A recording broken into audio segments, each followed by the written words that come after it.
What's going on, my fellow A-Plussers? Welcome back once again to a brand new episode of A-Plus Hero Report, your weekly stop for your Marvel, DC, television, and movie news right here on our YouTube page, also streaming live over on Facebook as well today, ladies and gentlemen, as we've got a plethora of topics to certainly get into. We've got at least 6 amazing topics to certainly go ahead and break down and discuss with you, along with some honorable mentions to go ahead and kick off the show. So thank you very much for everybody certainly joining us. If you're joining us live, feel free to go ahead and let your thoughts be known on all the topics that we certainly talk about in the live chat or in the comment section box below after this particular video winds up airing. So thank you very much for spending the rest of your weekend certainly with us as we have a couple of hours to go ahead and discuss some amazing topics. It's not just myself today. We actually have the full crew with us today. So what's going on, fellas? Good to see everybody back again. How's everybody doing today?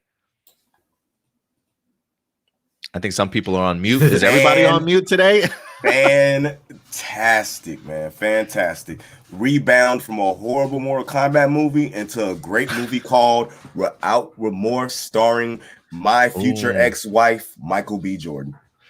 Your future ex-wife. You know, that's actually on my list of things to watch this week. I didn't realize it was on Amazon Prime as sort of like a Amazon movie to watch. So I was like, okay, I'm gonna check that out. And HBO Max just dropped Tenet on there as well. If you guys haven't had the opportunity to check it out, so please go ahead and do so. What's up with you, Stuart? You doing all right, buddy? Yeah, I'm doing pretty good. Still trying to wake up, but yeah, really excited for another episode of A-Plus Hero Report. Yeah, it should be a good one, man. It's good to have you back, Indy. I know we missed you last weekend, man, but good to have you back on board as always, sir. Oh, I'm very happy to be here. You know, that's the one thing I hate is missing, you know what I'm saying, the Hero Report. I know it gets you all the time, man. Let's see here. Some quick shout outs to some people that are actually in our live chat with us today. We got AJ certainly coming through. He says, what's up? We got I'm Handsome Dude in here also. We're going with the green motif this week to go ahead and represent some Green Lantern, as we do have some great Green Lantern news to share with all of you guys today as well. So I appreciate having everybody here today. Let's see here. For you guys, before we get into some of our honorable mentions, just so you guys are aware, if you guys do have any live viewer questions that you want to go ahead and submit, feel free to submit them over at any time at aplusopinions@gmail.com. After we get through all of our discussion topics, we do focus on your live viewer questions. So if for some reason, if we happen to miss your comment or question in the comment section box or the live chat, we definitely will be getting to it in the live viewer question section. So again, send them over to aplusopinions@gmail.com, and we'll definitely go ahead and get to your question towards the end of the show later. I'm Handsome Dude says, are you and Stuart roommates? Looking like we're coming from just in the next room over, Stuart. Not even in the same state. No, although I would love to visit your area sometime, the Bay Area, right? Oh yeah, I would definitely be down to show you guys around San Francisco. Really nice area. I would definitely take you guys to Japantown first, because that place is freaking amazing. Japantown. Okay, yeah, I've never been to the Bay Area. I've always wanted to see it. It looks gorgeous out there. I'm sure there's plenty to do, man. So maybe, Indy, maybe we should just go take a nice little trip visit out there this summer or next summer sometime, bro. I'm with it. When is the best time to visit, Stuart? Do you have a time of the year that's like perfection for the Bay Area? It depends on what you're looking for. If you're looking for really good weather, I definitely would say the summer. The catch is you have to deal with a lot of tourists that time of year. But if you want to come like at around a time where there aren't really that many tourists, but the weather's just kind of mediocre, I'd say probably like January, February. Oh, okay. Yeah, it's that California weather, Yeah. So I'm sure we'd be all right either way. All right, guys. Before we get into our main topics today, we have some honorable mentions for you guys. Some topics that maybe just did not quite make the cut, but definitely deserving of being certainly brought up in some fashion here before we get into our main topics. Let's see here. Indy, I don't know if you have an honorable mention. Do you? Yes, what do you have for us today? It was something that we actually talked about on Anime Assembled this week. Nice. The WWE and Crunchyroll are in a partnership for a new anime project. So to me, that's a very big deal, especially with the over-the-top characters that they have. I'm thinking of like like backstory on a Fiend or Bray Wyatt, Sister Abigail type spin, you know what I'm saying, type thing. That sounds cool. If they really want to push this to the limit, this could be some of the best American-made anime that we have ever seen with the storylines that they could be going with. Did they mention when they were dropping episodes or when they would begin or what?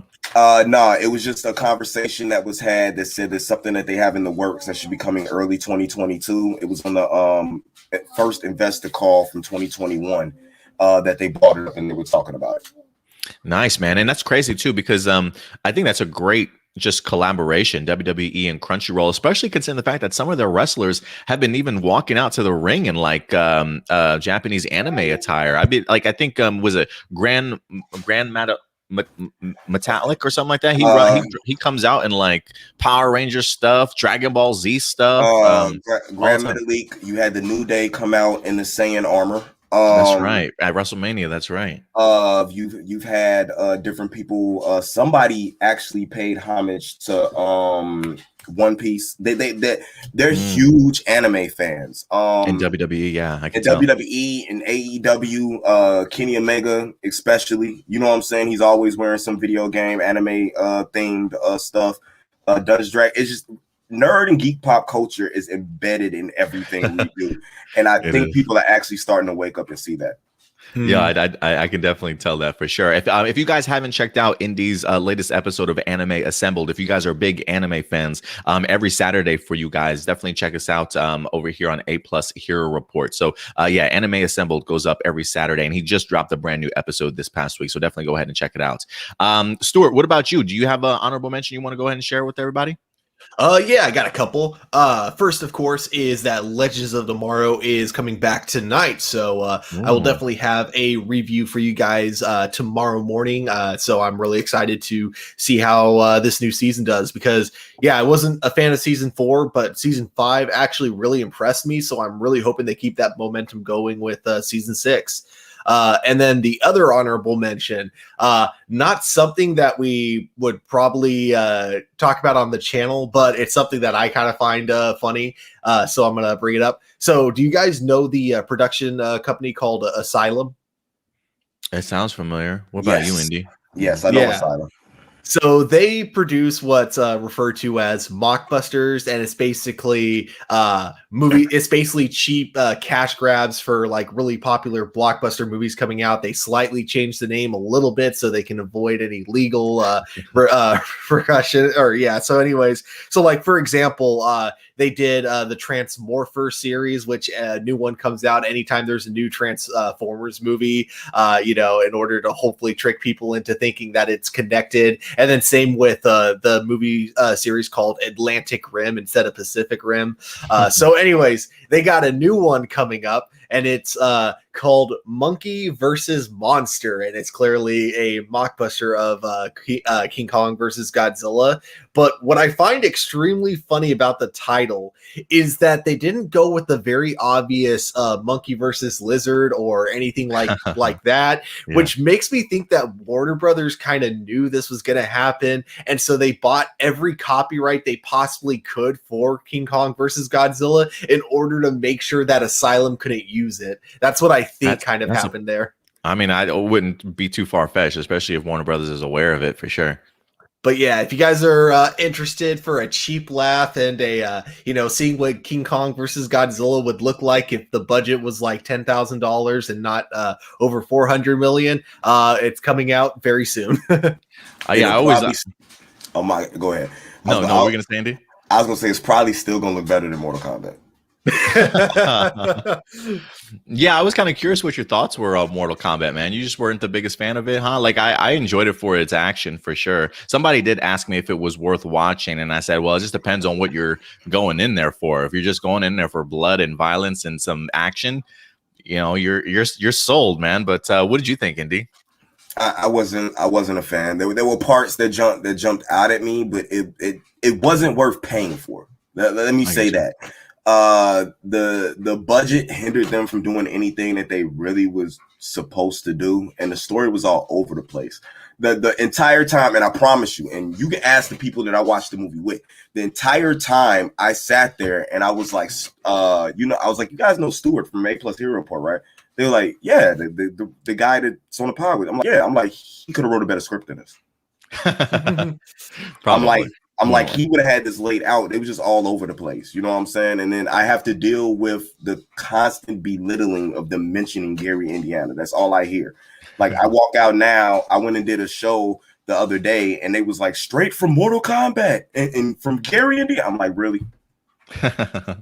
Like, come on, man. Nah, I'm not for it. They could have did it better, but they did what they were supposed to do, was a cash grab to get money. So hope the budget for the next movie, which they have supposedly greenlighted, they end up having the budget that they need to make the movie proper.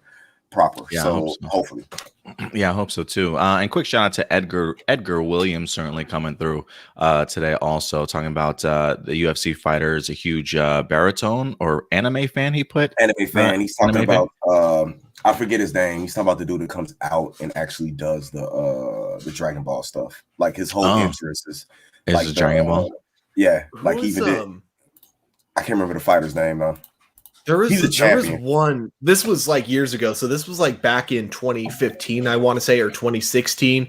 But there was one UFC fighter I remember who insulted anime fans, and I just thought that was the funniest thing because I don't know a single UFC fan who isn't also a fan of the anime. So I just thought that was like weird to like insult anime fans when it's like that's got to be a majority of your audience. Yeah, you would think so. We'll see here. We do have two more honorable mentions, or actually a couple more honorable mentions before we get into our main topics. First one, real quick. We finally got our first look at Naomi, Ava DuVernay's upcoming DC television project that is currently filming for a pilot, if I'm not mistaken. We actually did get ourselves, I think this is Casey Walfall, who is going to be the lead actress playing the character Naomi herself. You can see they did the very comic book accurate depiction of her very first issue cover here. But this was our very first look at Casey Walfall as the main lead in Naomi. I thought that was actually a really great sort of first impression for a first look. What do you guys think? They nailed the look. I'm not just talking about like the pose. I'm talking about the actress. I'm not seeing any differences other than the hair. Screw the outfit, what they got on. They have almost the exact same facial features. Yeah, it's pretty scary, honestly. Like they honestly did nail it here. I'm really looking forward to it. Anything Ava DuVernay is attached to, I think is always going to be solid and top quality. So I'm really looking forward to that. The other honorable mention I wanted to go ahead and bring up, we have another set photo here from the Hawkeye series that officially has wrapped filming. So it is going to be going into post-production, getting ready for its release on Disney Plus here towards the end of this year. I think maybe sometime in the fall, it probably drops, fall or winter time. But we could see the actress that plays Echo here alongside with Jeremy Renner, who is kind of sporting a more comic book accurate a Hawkeye costume from the comic books. I think more in the later aspect of things for the Kate Bishop series that they wind up having here. But yeah, it looks as though filming has officially wrapped for Hawkeye. What do you guys think about this photo here in Clint's costume? Took them this long to get a comic book accurate Hawkeye going on. But yeah, no, I think it looks really cool, and it looks like it's not even completely put together yet. So yeah. I'm excited to see an official photo of it when it's like all put together. He looks like he's missing the vest and that holds the quiver and everything like that. Because when I first saw this, and they showed this after that awesome Captain America costume that the Falcon is wearing, and how they just been hitting on all the costumes, and then they show you this, you're like, please don't miss on this. Please don't miss on this. Yeah, no, I think this is. I have a feeling this is probably like after they've said cut. You know, he's taken off at least a majority of his costume already. You know, he's trying to relax at this point. But yeah. I'm eager to see what they get into when it comes to Clint Barton. I'm eager to see if he puts a mask on. Going forward. And then last but not least, guys, one of the things.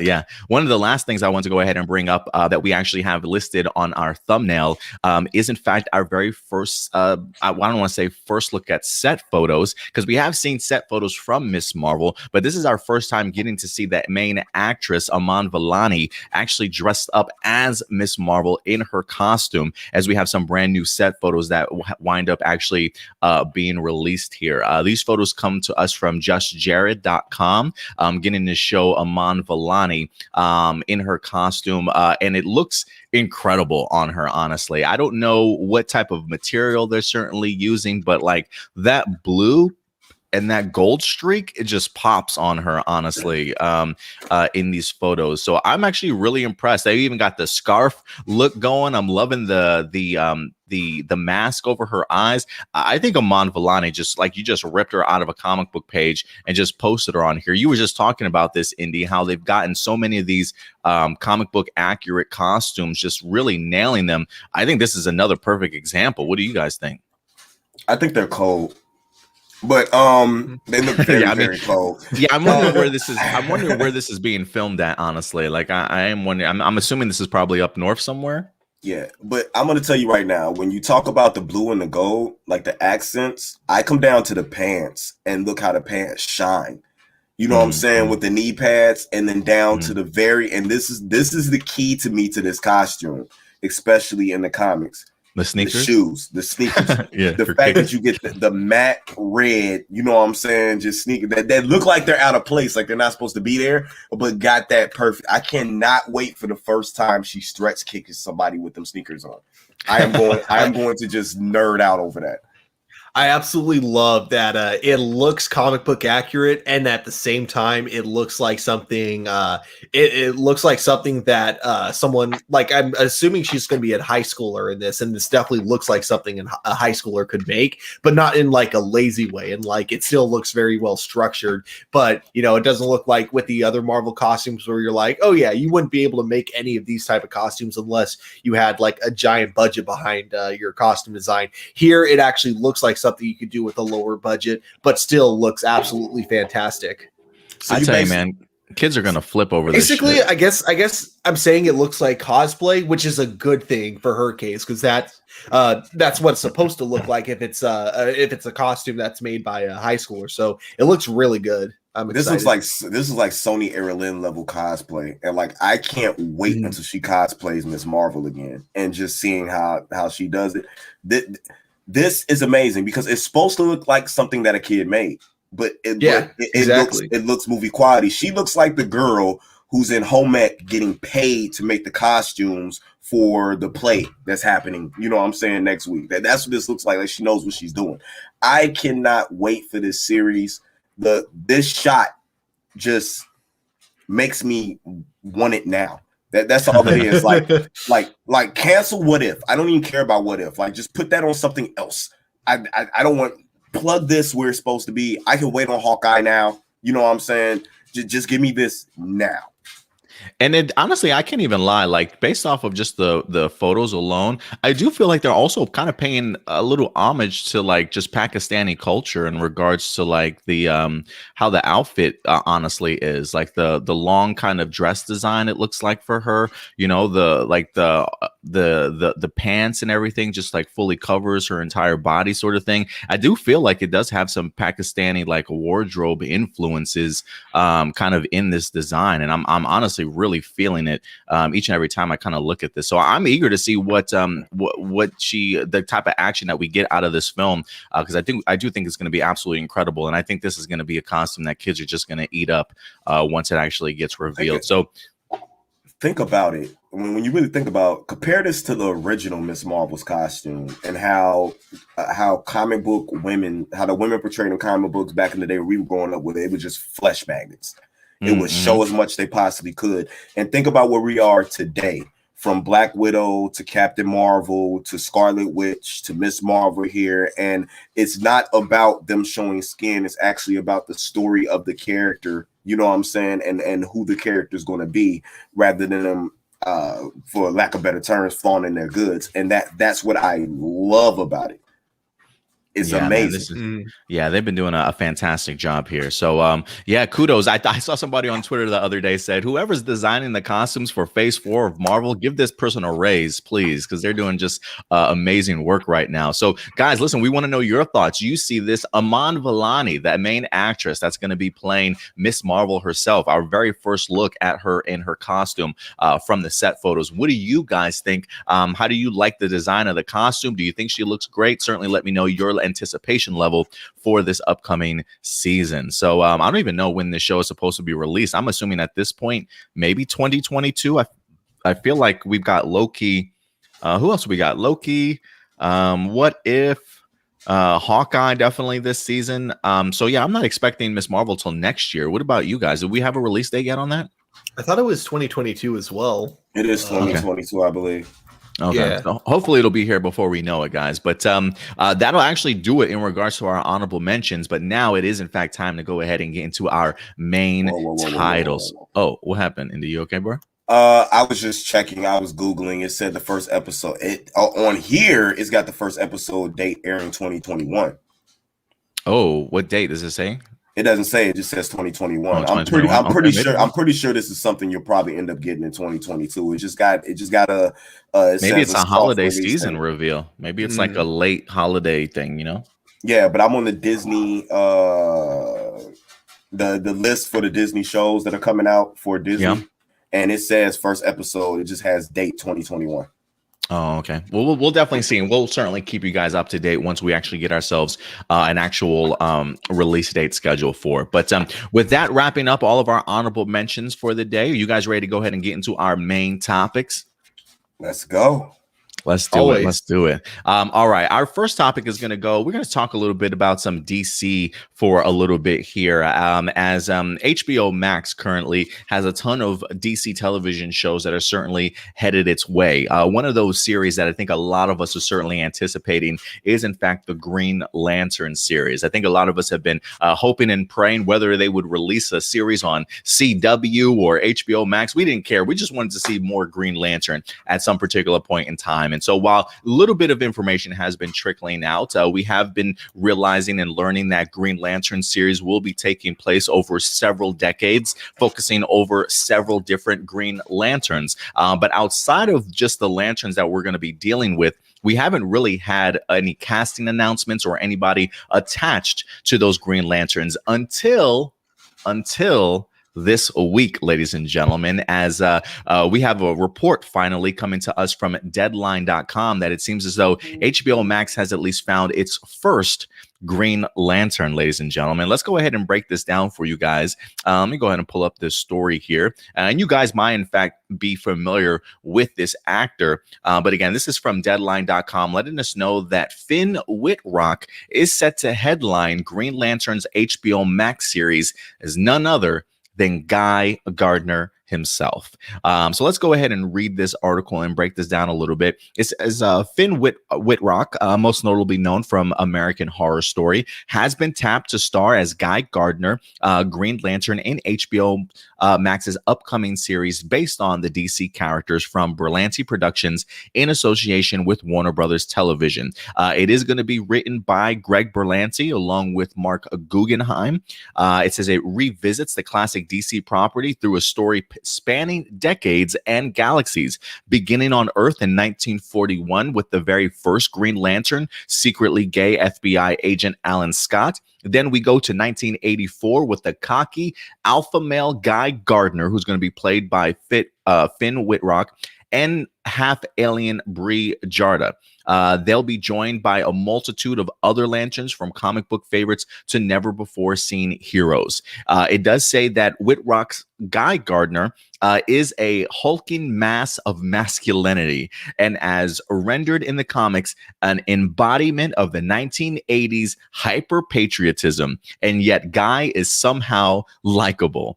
So yeah, it is definitely coming from Berlanti along with Guggenheim, and it should be pretty interesting. It says Wittrock has earned 2 Emmy nominations for American Horror Story Freak Show and Versace's American Crime Story. It says he is joining the Berlanti TV universe after working exclusively in the series for the past 7 years with another mega TV producer as well. So Finn Wittrock is getting the opportunity to play Guy Gardner. And if I could be honest with you, if there is any Green Lantern that I really have always wanted to see outside of, say, like a Jon Stewart really brought to the forefront, it is Guy Gardner. He's always been, for me, he's always had one of those personalities that just tend to clash with everybody that he kind of comes into contact with. You either love the guy or you kind of hate him, right? You kind of want to punch him in the face or give him a hug type of thing. Like, he can just be all over the place. So I really do love Guy Gardner's personality. So for them to be able to get somebody who's more than capable of doing this, Finn Wittrock, like when I look at his face, especially in some of the other photos,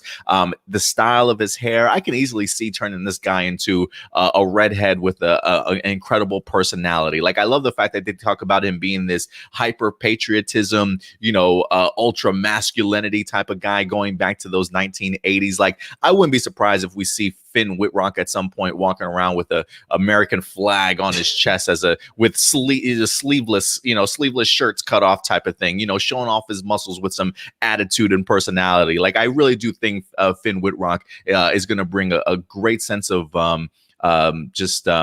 edge, I think, to the Guy Gardner role, and I'm really pumped for this. So of all the announcements that we could have gotten, I'm kind of expecting Alan Scott to be the next one, but I'm really glad that they went ahead and started off with these announcements with the Guy Gardner, because he's always somebody that I've been wanting to see come to us in live action for the very first time. So let me throw this over to you, Indy. You hear this news about the idea of Finn Wittrock now as Guy Gardner. Do you think it's a great fit? And now that we have this announcement, has it done anything for your excitement level for this series? What are some of your thoughts? Indy, are you there? My bad. I was muted. I was sitting there, I was getting ready to the casting to me is perfect. I mean, who doesn't like Guy Gardner? He's one of the, is he my favorite Green Lantern? Now I'm confused. I'm trying to think, is he? He's one of my favorite. I'm not gonna say he's the favorite, but he's one of the most entertaining to read. So I'm wondering how that's going to transfer over to television. If it's going to be something that can keep me infused with the show, because we all know who we want. I know who I want, and there's one Green Lantern I want more than anybody else that I need to see on the screen, and that's Jon Stewart. That's who I want to see. But if I can't the Daily have Show, if I can't have him, I want Guy Gardner, because I feel like Jon Stewart to me at times is boring, but he's just relatable. Mm-hmm. Guy Gardner is one of the most entertaining reads I've ever had in a Green Lantern comic, and it's something that I am really looking forward to. And I'm all for the casting. I'm all for who's directing, who's writing. Like, this seems like it's going to be the next big thing that we're going to attach ourselves to and get lost in, because the Lantern Corps period, not just the Green Lantern Corps, the Lantern Corps period is something that has needed, this type of representation forever. We can't even get them in a movie properly. Yes, the Ryan Reynolds movie does not exist. We can't even get them in a movie properly. You know what I'm saying? They're left out of the Justice League. Like, he's one of the founding members. Like, I need to see what they're going to do with this, and I give everything a shot. And I believe that this is something, with the world being universe building and where it's set at, that is something that they can't miss with unless they try to.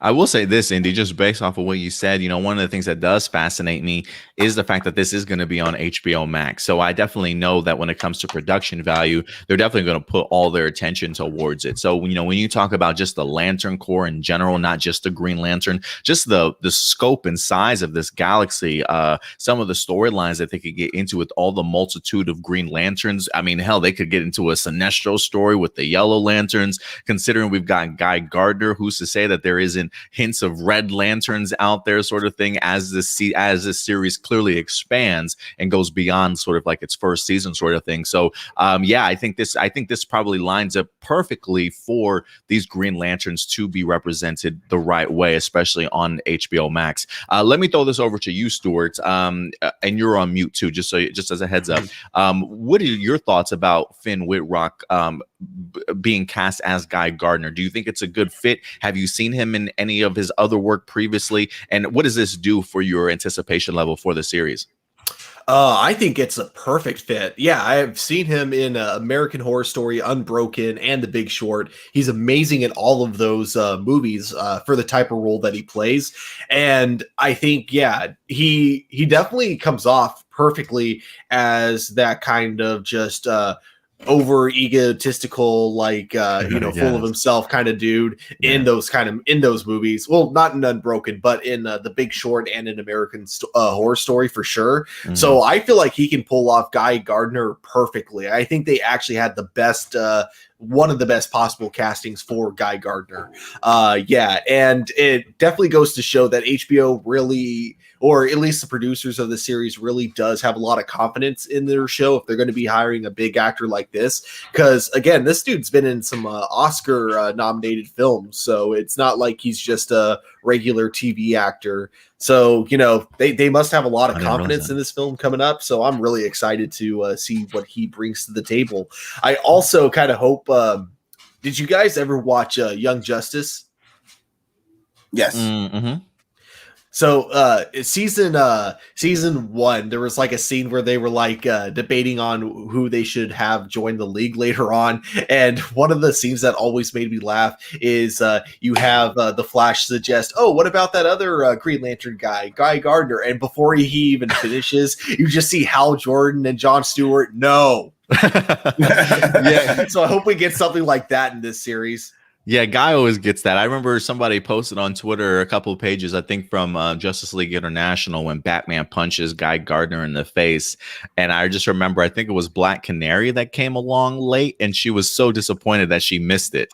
Like, everybody wanted to be around for that moment. Batman just punched him finally, right? Like, Guy Gardner just had to come into him after all this time. And you just see him plastered on the ground while everybody's talking about him around him. It's fantastic. So yeah, he definitely has a great personality to bring to TV, and I definitely agree with you, Stuart. Like, just seeing what Finn especially did in American Horror Story, like that personality alone would fit Guy Gardner so well. So I do think that this is a monster pickup for HBO Max for sure.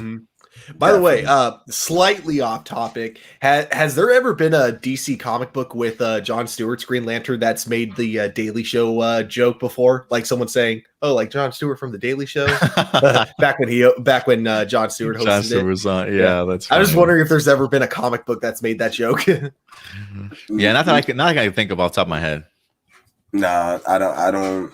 Not that I know, and I'm a real big fan of those comics, but that's something that should be meta humor anytime they bring it in to like live action. I look, as weird as it sounds, I know people hate it. I always look for the CW to make references like that because they seem to be super into pop culture and everything that's going on. They're always trying to tie stuff together. So, like, I'm telling you right now, I'm looking for Stargirl to make a reference over the stuff that we've seen today, like in movies and stuff like that. Like, I'm looking for that type of stuff. So we should see what happens. Do you guys think they make a lot of Marvel references on the Flash? They do. Who do you think? Do you think Alan Scott will be our next Green Lantern that they reveal?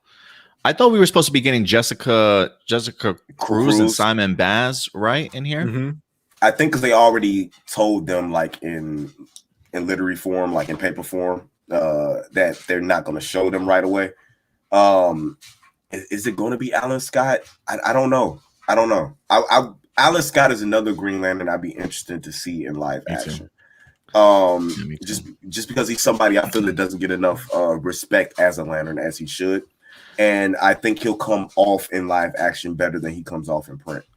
You know, I will say this. I am wondering if they're going to actually use, since this is going to be an HBO Max series, I would be fascinated to know if, since we are going to be getting introduced to the JSA even further and older members on Stargirl this season, I am wondering if that same character or same actress that might end up playing, say, an Alan Scott in Stargirl. If we get that, I think we're supposed to be getting Jay Garrick as the Flash. I think a part of me is assuming that we're going to be getting Alan Scott in Stargirl this season. I wonder if they would use the same actor for the HBO Max series, or if they are literally going to be making this a separate, you know what I mean? Like, this Earth is not connected to whatever Green Lantern sector is not the same Earth type of thing. What do you guys think? Do you think they'll try and utilize that, the same actor for one thing for another?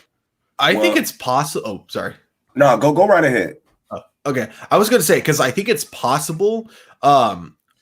But like, I don't think they necessarily even have to be on the same Earth for them to do that, because, you know, with Stargirl and then bringing in Jay Garrett from the Flash, from that kind of just shows that, you know, we can still have these characters reprise their roles even if it's not in the same universe. So I kind of would like to see a little bit more from that with DC. Like, I get, like, the one drawback is that I could see that confusing some audiences, because then they might think two universes are meant to be connected even when they're not.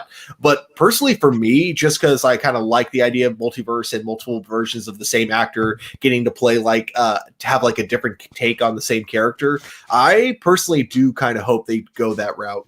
The only thing that would throw me off, and I think the only thing that's pushing me against that, is just because of the fact that this series has focused very much on, or at least letting us know that it's going to be taking place in several different decades. So if anything, I'm thinking maybe they'll actually cast a younger Alan Scott, if we are going to be jumping through, you know, time or whatever the case may be with these several different decades. So I wouldn't be surprised if they do, say, hire a younger actor to play Alan Scott, and then maybe somebody older for like the Stargirl series itself. I would be interested to know if we would see a younger JSA version in this HBO Max Green Lantern series originally, you know, just to, if this Alan Scott's even a part or a member of that particular team, or if it's only going to focus on the Green Lantern aspect, you know? Mm-hmm. I totally agree with you on that, Adam. And if they're going to stick to post-crisis, what happened post-crisis and all these being different Earths, from what we've been seeing, what they've been showing us is that you literally have a doppelganger, you know what I'm saying, on another planet. Y'all going to look alike. So I think they would just do what you said and just cast one younger, one older, in order to keep everything, you know what I'm saying, going. So I'm hoping that's what they would do. I'm hoping they don't build this whole thing up, get us hyped over this whole thing that they had called Crisis to show us everything that they're expanding to, and then just totally say, oh, none of that matters. Because if that's the point, I'm already this close to being done with DC. like if you get me to commit to that at that level and then just totally disregard it, we're gonna have an issue. Yeah, I think it would be smart in the show if they in the show itself, if they hired like both a younger and an older actor to play the character, because I don't think like with it taking place over the span of decades, I would find it really hard to believe if they just used him for the scenes that take place like when he first becomes the Green Lantern, and then didn't use him like an older version of him like in the future. I would find that hard to believe if they didn't do that.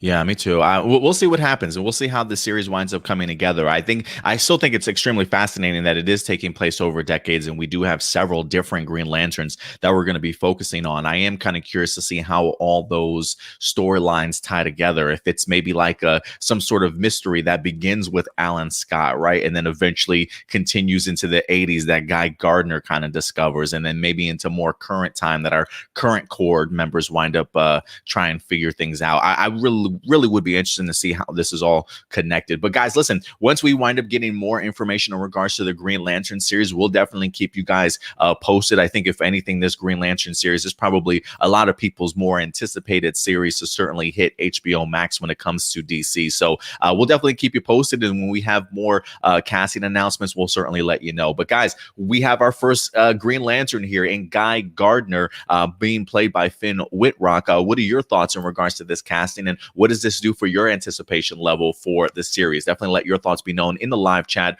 or the comment section box below, ladies and gentlemen. And my fingers are still crossed that we get Diane Guerrero for Jessica Cruz. Ooh, yes, keeping my fingers crossed. That would be fantastic.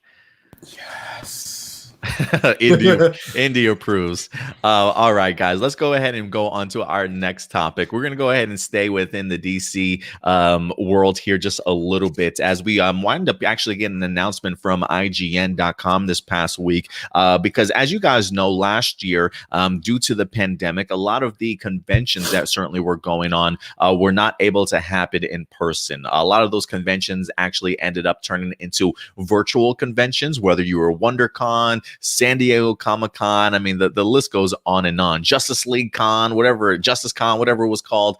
We had a ton of virtual conventions last year. And one of those conventions that we wind up having was DC Fandome that actually took place over 2 weekends, if I'm not mistaken, with a plethora of news and reveals and announcements, not only from the television side of things, but definitely from the movie side, from the comic book side. DC Fandome truly went all out. I mean, we spent a whole entire weekend truly covering a ton of that content. You remember that weekend, guys. We worked our asses off that weekend, man. But there was just so many great reveals, whether it be virtual panels with all the guests and the information that they dropped, big trailers that wind up dropping. I think we all had a blast with everything that came out of DC Fandome. And even though I think a lot of us were certainly expecting that 2021 would be a little bit different, a lot more comic book conventions we can certainly go out to. It certainly seems as though that time is definitely coming, but it definitely does feel as though DC wants to do another DC Fandome. And to be honest with you guys, I'm here for it. So let's go ahead and dive into this news. Again, this comes to us from IGN.com, letting us know that DC Fandome 2021 is returning to serve up more DCEU news in October. That's a little bit of a tongue twister there. It says DC Fandome is officially back. The DC Comics event will once again feature news and guest stars related to Batman, Aquaman, and the rest of the gang when it kicks off in October. The announcement on Twitter was extremely brief, to the tune of the Superman anthem from the Christopher Reeves film. A short clip invited fans to save the date for it's calling a global experience. It is unclear at this time whether it will be a live event or another virtual event. It did find a success as a virtual event last August, having been conceived in the wake of the cancellation of the San Diego Comic-Con that same year. Virtual panels covered many of the top films due at the time, including Snyder's cut of Justice League and The Batman. The event was ultimately viewed by 22 million people in more than 220 countries. It does say there will be plenty to cover heading into 2022. Apart from The Batman, we can expect to hear about Black Adam, The Flash, Aquaman 2, and whatever else DC has in store for 2022. The event kicks off October 16th this year with full coverage here on IGN. So guys, mark your calendars. October 16th, 2021, DC Fandome is in fact coming back. As of right now, they're not sure whether it's going to be a live event or virtual event. I feel by October, maybe it's a little bit safer to go ahead and have something, a live event, but I would be cool with a virtual event too. I think they did a marvelous job with the presentation alone last year, honestly. And with all the news that wind up coming out, I'm here for it again, guys. I'm ready for another weekend of DC Fandome, or maybe 2 weekends of this stuff based off of everything that we wind up getting. Last week or the previous week, I think we also revealed a huge DC slate of movies and television that they certainly have planned. And a lot of those titles looked really appealing. And so I would be eager to see what number of those titles they definitely do tackle when it comes to DC Fandome this year, because I do think we're going to be getting a ton of great information. I mean, you heard the lineup of stuff from Batman to Aquaman 2, Black Adam, The Flash, all movies that I think we're anticipating. And if it's anything like what we got last year, it should certainly be fun this year also. What are you thinking about this, though, Stuart? You hear that they're going to be doing another event for DC Fandome. Are you hoping it's live? Are you hoping it's virtual? What's your anticipation level for this again? I'm actually, hoping it's live. I'm hoping it's basically exactly like what it was, except for this time they won't have like the COVID restrictions. So you can have a lot of the cast members actually being able to interact with each other, like, in person rather than having to do it over like webcam where like, there's a big delay. Plus, like, not to mention the fact that like, even though I thought like what they had with DC Fandome was really well put together with what little they had. But, obviously what they had, was a lot of people standing in front of their webcam and someone like, trying really hard to edit it all together. And so sometimes it looked really awkward. Sometimes it looked pretty good. But yeah, it was definitely a really cool event for what it was. But now that, COVID is, kind of dying down, not saying it's over, it's obviously not, but now that it's easier to bring people together with slight COVID restrictions, I'm hoping this time they're able to put it together a little better. And again, I'm hoping that this time they're actually able to have like actual live events instead of pre-recorded in the style as if it was live. And I think now that they've got a lot of production now going on with a lot of their films, I'm hoping we get some brand new trailers with some new trailers that actually have a lot more filming behind it. Because previously I feel like the only new trailer we got was the Snyder Cut and Batman, if I'm not mistaken, whereas the other ones were really just panels talking about what's coming up, but not being able to show anything. So yeah, I'm definitely really looking forward to this event, and I'm hella excited to spend another weekend just in front of my computer with you guys and just like covering each video as they come out. Yeah, it was. I personally had a blast reviewing all that stuff with you guys that weekend. We had a ton of overlays designed for each individual video that we wind up doing. I mean, we definitely put in some work, but it was definitely fun. I mean, we even got the Black Adam. I think it was like the concept art, the reveal that the JSA was going to even be in the movie. So I thought we got a ton of stuff, especially maybe even on the television side for some of our shows. But Indy, you hear this news of DC Fandome certainly coming back. Would you want it to be a live event, another virtual con? What was your experience last year, and are you excited for them tackling this again this year? My experience last year, well, first off, I'm cool with the virtual con. That was fun. That was something that was very interesting. My experience last year is I didn't get the entertaining topics. Oh, you don't think so? No, I didn't get the entertaining topics. The stuff I got was boring, or they didn't show anything. So you had the Black Adam one, didn't you? That was the one, and I had the couple of video. I was gonna say you had the video games, which were really cool. The video game stuff was cool, but where are them games at now? Good point. We still don't have those games. So yeah, I'm interested in seeing the slate that they are going to have, because they really haven't been talking about what the future of the DCEU and DC Fandome, whether it's comics and stuff, we're going to talk about. The comics just rebooted again. It's going to be interesting to see what the future is going to look like, if they're actually going to show us stuff, or if they're just using this to gauge our interest in different things, because that's what it feels like. They're using this event to gauge what we want to see in order to see what they're going to put more money into. Because if you look at what happened, that's exactly what I feel like happened from the previous one. They put the money into what garnered more interest. Interesting point. I'll try and make sure that we get you some better topics to review and go over this DC Fandome. I thought I split them up pretty well, man. No, it wasn't your fault. I chose what I wanted to review. I just chose badly. That's what happened. You guys all chose the one pill. I chose the other pill and decided to stay in the matrix and didn't get anything cool. But it's cool. I'm going to pay attention to what goes on, and when you throw them topics in there, I'm just going to make sure I grab something that I wouldn't normally do, and I'll probably have something interesting to talk about. I thought I had the more interesting lineup, and then they didn't show anything, and I'm just sitting there like, really? I think one of my panels was only like 5 minutes long. Yeah, they all did come out in like different times, different time lengths and stuff. But you guys are right. I mean, I think based off of where we were with the pandemic and stuff, them not being able to do a lot of production during that time, it was kind of like, let's just show you what we do have type of thing. I do feel like for this upcoming season, since we know a ton of stuff is currently into production, I definitely do expect us to see a ton more here. So I hope DC puts their best foot look forward. Also, quick shout out does go out to Moses. What's up, Moses? Appreciate you stopping by today, man. And hopefully you'll stick around and definitely let your thoughts be known on some of these topics also.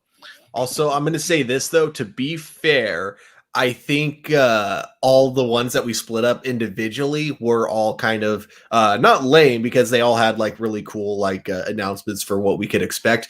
But for the most part, with Legends, Black Lightning, Stargirl, and Shazam, like none of them had any actual footage of what we were presenting for the individual ones. The only ones that had trailers and had like a lot behind it were the ones where all three of us were together to discuss it. And do that's true. Yeah, because we did come together for some of the really big topics then.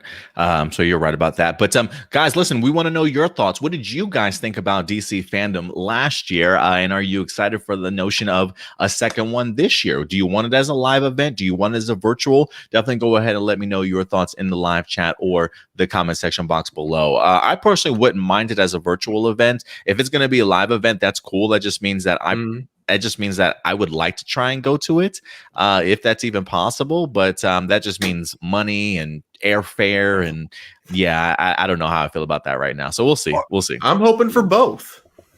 I'm hoping for both. I'm hoping for cons this year. That's one of the reasons why I got vaccinated.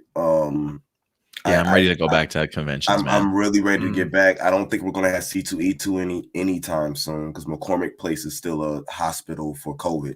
When do they usually have C2E2? What time of the year? That would have been around March.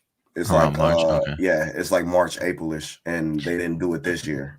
I know they pushed San Diego Comic-Con back, but I'm curious. I'm ready to get back into the world, especially when it comes to cons.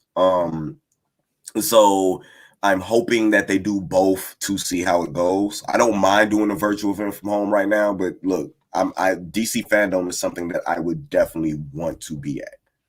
Yeah, no, I certainly don't blame you for that. I think here, Fan Expo Dallas usually does take place like April or May, and they push that off until September. So I think they are planning on trying to have that in person. So I'll try and see if I can try and attend that at least and bring some content to the page, but we'll definitely see. But guys, again, let us know your thoughts in regards to DC Fandom in the live chat or the comment section box below. And with that, I think it's time for us to move on to our next topic, guys. Let's go ahead and do this, fellas. Moving on to our next topic, we're actually going to go ahead and get into some Marvel talk for you guys today. Some additional Marvel talk, if you will. I know we started with some Miss Marvel, but we're about to go ahead and dive back into it for you. As when it comes to Disney Plus and the Marvel television shows, they continue to be amazing. Not only did WandaVision be quite successful for Marvel, but also Falcon and the Winter Soldier, as we now do have ourselves a brand new Captain America, and we have a ton of upcoming series to certainly look forward to. Loki in June, if I'm not mistaken. I know we've got the What If series coming this summertime. We also have Hawkeye that's supposed to be dropping towards the fall or winter season this year as well. And we also have some future DC or a Disney Plus series in the development currently that have not been announced for release dates. And one of those particular series is, in fact, the Ironheart series, guys. The potential sort of continuation of a future Iron Man franchise, if you will, here in Ironheart, as we get to see Riri Williams taking the forefront here. But it seems as though when it comes to that Marvel television series, we now have ourselves a writer attached to the Ironheart series. Let's go ahead and dive into this topic for you guys today, as we finally do have some development, because I feel like it's been a minute since we've heard anything about Ironheart. So this is actually from Variety.com, letting us know that Ironheart Marvel Disney Plus series sets Chinaka Hodge as the head writer. This is actually an exclusive report for them. It says the Ironheart series at Disney Plus has tapped Chinaka Hodge to serve as the head writer. Variety has learned exclusively from sources. Ironheart will star star Dominique Thorne as Marvel's character Riri Williams, a genius inventor and the creator of the most advanced suit of armor since Iron Man. The show was first announced as being in development during Disney's Investors Day presentation back in December last year. Hodge is a screenwriter. She's also a poet, a playwright, and an educator. Her past television writing credentials include the Apple reboot of Amazing Stories, as well as a TNT series adaptation of Snowpiercer. So I had no idea that she was actually the writer for the Snowpiercer series. I believe that series is actually on. It is on streaming right now. So if you guys want to go ahead and check out some of Hodge's previous work, you certainly can. I had heard previously about the Apple reboot and Amazing Stories, but I personally have not had the opportunity to check it out myself. So it definitely seems as though Chinaka Hodge definitely has the experience under her belt. And just with the premise of Amazing Stories, usually what they try and present as far as some of their more fantastical stories at times, I think this is probably a really great pickup here for the Ironheart series, especially when it comes to Snowpiercer and what she's able to do with that series. I think this is a really great pickup for her. So I don't know if either of you have had the opportunity to check out some of Chinaka Hodge's work. I am curious if any of you have watched Amazing Stories or Snowpiercer. If you have, definitely let me know what you guys have thought so far. But I think this is a great head start and a great first move here from Marvel to go ahead and pick her up from Ironheart. So I'm really glad to see that there's some movement taking place here. Let me throw this over to you first, though, Indy. You hear this news. Are you familiar with her work? And if not, what do you think this means for the series in general? Snowpiercer is really, really good. Snowpiercer is an amazing television show. I enjoyed the movie. I just haven't seen the series. Yeah. So I personally did not know that she was writing on that show. I watched that show because of the movie and the character development and just the things, the twists and stuff they have on that show are amazing. I haven't watched the Apple product because you know me, I'm anti-Apple, so I don't watch stuff that they have. But I believe that this is a great pickup for a head writer, because if you're going to write a series about a young African-American girl, there's no better person to write about that experience than, you know what I'm saying, an African-American woman, to be able to, you know what I'm saying, tie those things together because she lived through that experience. So it's going to be pretty interesting to see the tropes and the reality that's actually put into this show, especially with everything that was put into the Falcon and the Winter Soldier very well. Yes. Not being what's the word that they call that buzzword, wokish. You know what I'm saying? Yeah. But actually basing a reality and speaking to our time now, but letting us still be into the fantasy. Is very well written, and I'm looking forward to seeing more of that from a different perspective, because that's something that I feel in the MCU we have not seen yet, is the perspective of the Black woman and what's going to happen. We saw a little bit of that in WandaVision, but we didn't get, you know what I'm saying, too much of it because of what happened. So I'm going to be very interested to see what she does with this. That's a good point, man. You're right. That perspective certainly will help out tons, especially for our Riri Williams character. So I am looking forward to it. And you might have convinced me to go ahead and check out Snowpiercer. I mean, just looking at her work, it does seem it says here that she did the teleplay for one episode of Snowpiercer, but she's been a staff writer for majority of the entire series. It looks like for all 10 episodes. So very entranced in that series. Same thing when it comes to Amazing Stories. It looks like executive story editor for 5 of those episodes for Amazing Stories also. So she definitely certainly does have the experience in that sense. Let me go ahead and throw this over to you too, Stuart. You hear that we finally have ourselves a head writer for Ironheart. What do you think of, if you have checked out Chinaka Hodge's previous work, what have you thought? And if not, what do you think this is? What do you think this means for the Ironheart series? Yeah, so unfortunately I haven't seen any of the things that she's worked on. But yeah, I might check out at some point then an episode of both Snowpiercer and Amazing Stories. But with that being said, I do like what Indy was saying. The idea of having an African American woman being able to write for a younger African American character, just being able to write that experience down, and something that normally I wouldn't have expected from Marvel to really put that kind of thought into it, just because you look at a lot of the Marvel movies in general. It's something that they just never really cover that kind of thing before until Falcon and the Winter Soldier, and seeing how amazing they did with touching that kind of thing in Falcon and the Winter Soldier. I really look forward to seeing if they continue to go that route with future projects as well. And I'm personally really hoping they do. Yeah, I gotta say, going back and just rewatching Falcon and Winter Soldier, especially that last season, just that last episode, what they were able to do with Sam Wilson, just the mindset of some of the struggles that he's had to kind of overcome, and just the mindset of America that he has to kind of have pushed back against a little bit, especially the stuff that we've seen him with Isaiah Bradley, I thought was just so incredibly just well handled, and just really well thought out. Especially the finale, just it honestly got me choked up, especially even the girlfriend when we watched it this past weekend again. The Isaiah Bradley and what Sam Wilson certainly did for him and things like that. So I do think it is a perspective that certainly needs to be shown more. And if you can have a really great writer that can have people really feel empathize for the Black struggle and understand what they're going through a little bit better, I think really does go a long way. So if you can grab, African American writers to tell these stories for these African American characters, I do think that it certainly will go a long way in allowing us to appreciate the Riri Williams character just a little bit more.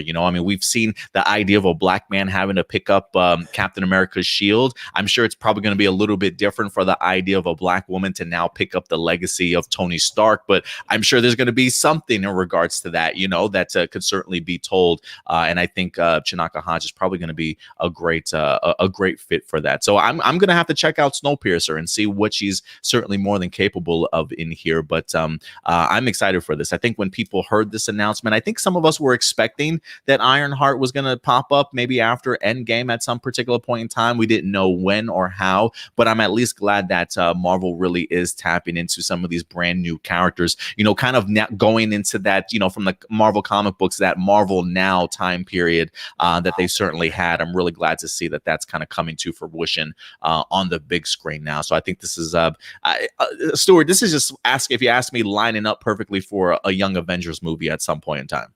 Mm-hmm. Something I realized I should have probably brought up when we did the honorable mention for Miss Marvel, but it's the idea that, like, in the comic books, it totally, when you see kids taking up the mantles of other superheroes, or just, becoming superheroes of their own, in the comic books, it's really easy for you to just kind of suspend your disbelief and go, oh yeah, that makes sense. But it's going to be kind of interesting seeing this now play out in the Marvel cinematic universe, because you got to imagine there probably would be like quite a few like adults or even just politicians in general in the Marvel universe, because of course Spider-Man, no one knew he was a kid until his identity got leaked. But now that you got Spider-Man, you got Miss Marvel, you got Ironheart, and then they're probably going to be doing, and then of course Hawkeye as well. There's probably going to be a few more coming in the future. I'll be really curious to see how like people within the Marvel universe react to the idea of there being this many like young kids now with all this power. Yeah, like we're supposed to put the protection of the world and the galaxy in the hands of over hormonal teenagers. Like, come on, guys. Like, I can easily see the government. I mean, just goodness, they had an issue with Sam Wilson picking up the shield. How are they going to feel about kids protecting the world, type of thing? I am going to be fascinated to see how this kind of all comes together. But guys, listen, we want to know your thoughts. You hear Ironheart has a brand new head writer for the series. Finally, I'm pretty sure we'll continue to get more information revealed as casting or even directing for a couple of the episodes winds up being revealed. But we'll definitely go ahead and keep you up to date. But what's your anticipation level for the Ironheart series? Is it one that you're really anticipating? For me, honestly, Stuart, I know we've had in Indy. I know we've had War Machine around, right? So we do have that Iron Man-esque sort of character, but I can't lie, I'm ready for more armored characters. I am ready to see them back in action on the big screen. But we definitely want to know your thoughts, guys. Do you know if it's been announced yet whether or not she's going to make her debut in her own show, or if she's first going to be in Armor Wars? I don't know which comes first, honestly, in regards to that. I would assume her own series, but it wouldn't surprise me if either Don Cheadle popped up in her series or if she popped up in the Armor Wars series first. So yeah, I don't know which one's coming first, the Armor Wars or Ironheart at this point. But yeah, we'll definitely go ahead and keep you guys up to date. But yeah, definitely let us know your thoughts in the live chat or the comment section box below, ladies and gentlemen. And with that, I think we're going to go just jump into some of our more movie-centric topics here, as we do have some updates for these upcoming and big franchises that I think a lot of us certainly enjoy. So let's go ahead and start over here with our next topic. This one is in regards to some Transformers news, ladies and gentlemen, as we do have a new Transformers movie that is, in fact, coming to us in theaters.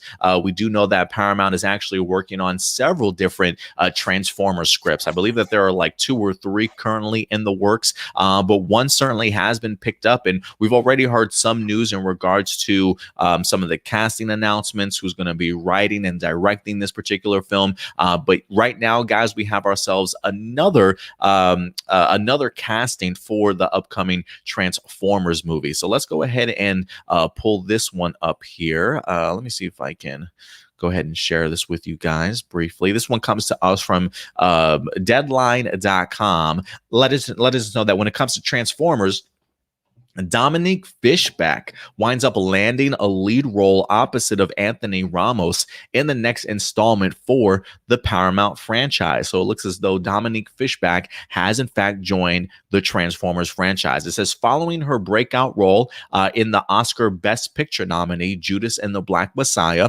Dominique Fishback has found her next role in one of Hollywood's biggest franchises. Sources tell Deadline that Fishback is in the final negotiation to co-star with Anthony Ramos in a Transformers movie for Paramount. E1 and Hasbro that has Stephen Caple Jr. directing the film. The film is bowing on June 24th of 2022. So that's when we're expecting our next Transformers movie. It says Darnell and Metayer and Josh Peters are writing based off a script by Joby Harold.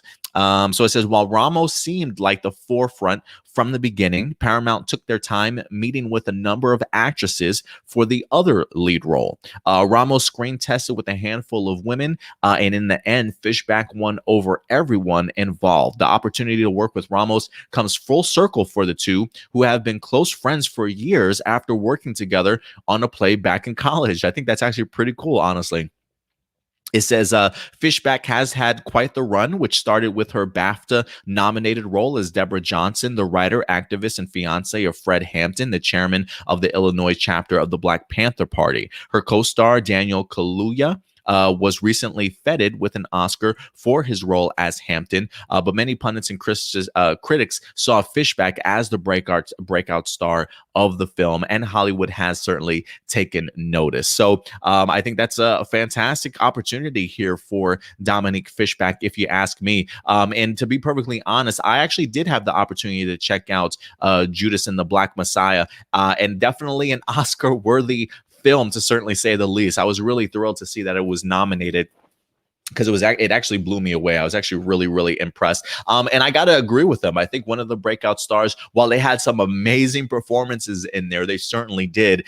Dominique Fishback definitely did jump off the screen for me, just based off of the woman that she certainly had to represent, being the wife of Black Panther Party member, all the struggles that she certainly had to kind of deal with being associated with this man, and also having their kid, and just the struggle struggles and tribulations that certainly came along in their life, sort of thing. I think Dominique Fishback did an amazing job in that movie. And if you haven't had the opportunity to check out Judas and the Black Messiah, please do yourselves a favor. For me, it definitely made me feel some type of way. Really motivational stuff, really great inspirational, like just speeches that were certainly given, great characters, great storyline.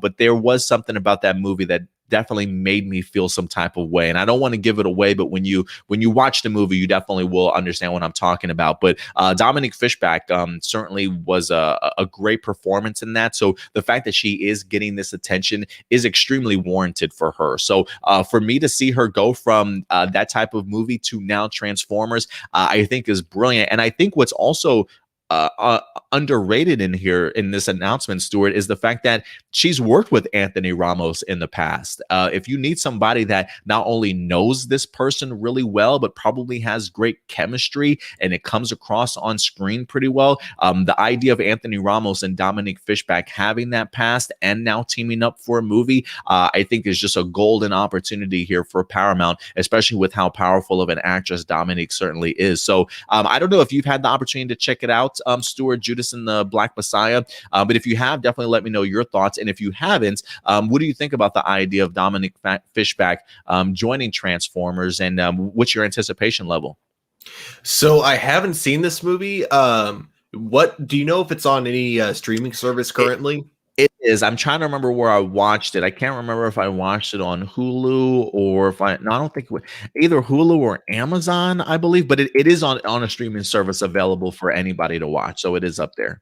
Awesome. The fact that they got someone who has, I'm looking at their IMDb page right now, or looking at her IMDb page, and it's pretty good in terms of like how much she's done. So, and yeah, I have heard really good things about her performance in Judas and the Black Messiah. So I'm definitely excited to see her in the Transformers movie, especially now that we don't have like Michael Bay writing and directing it. There's a chance that her career will still remain good after it.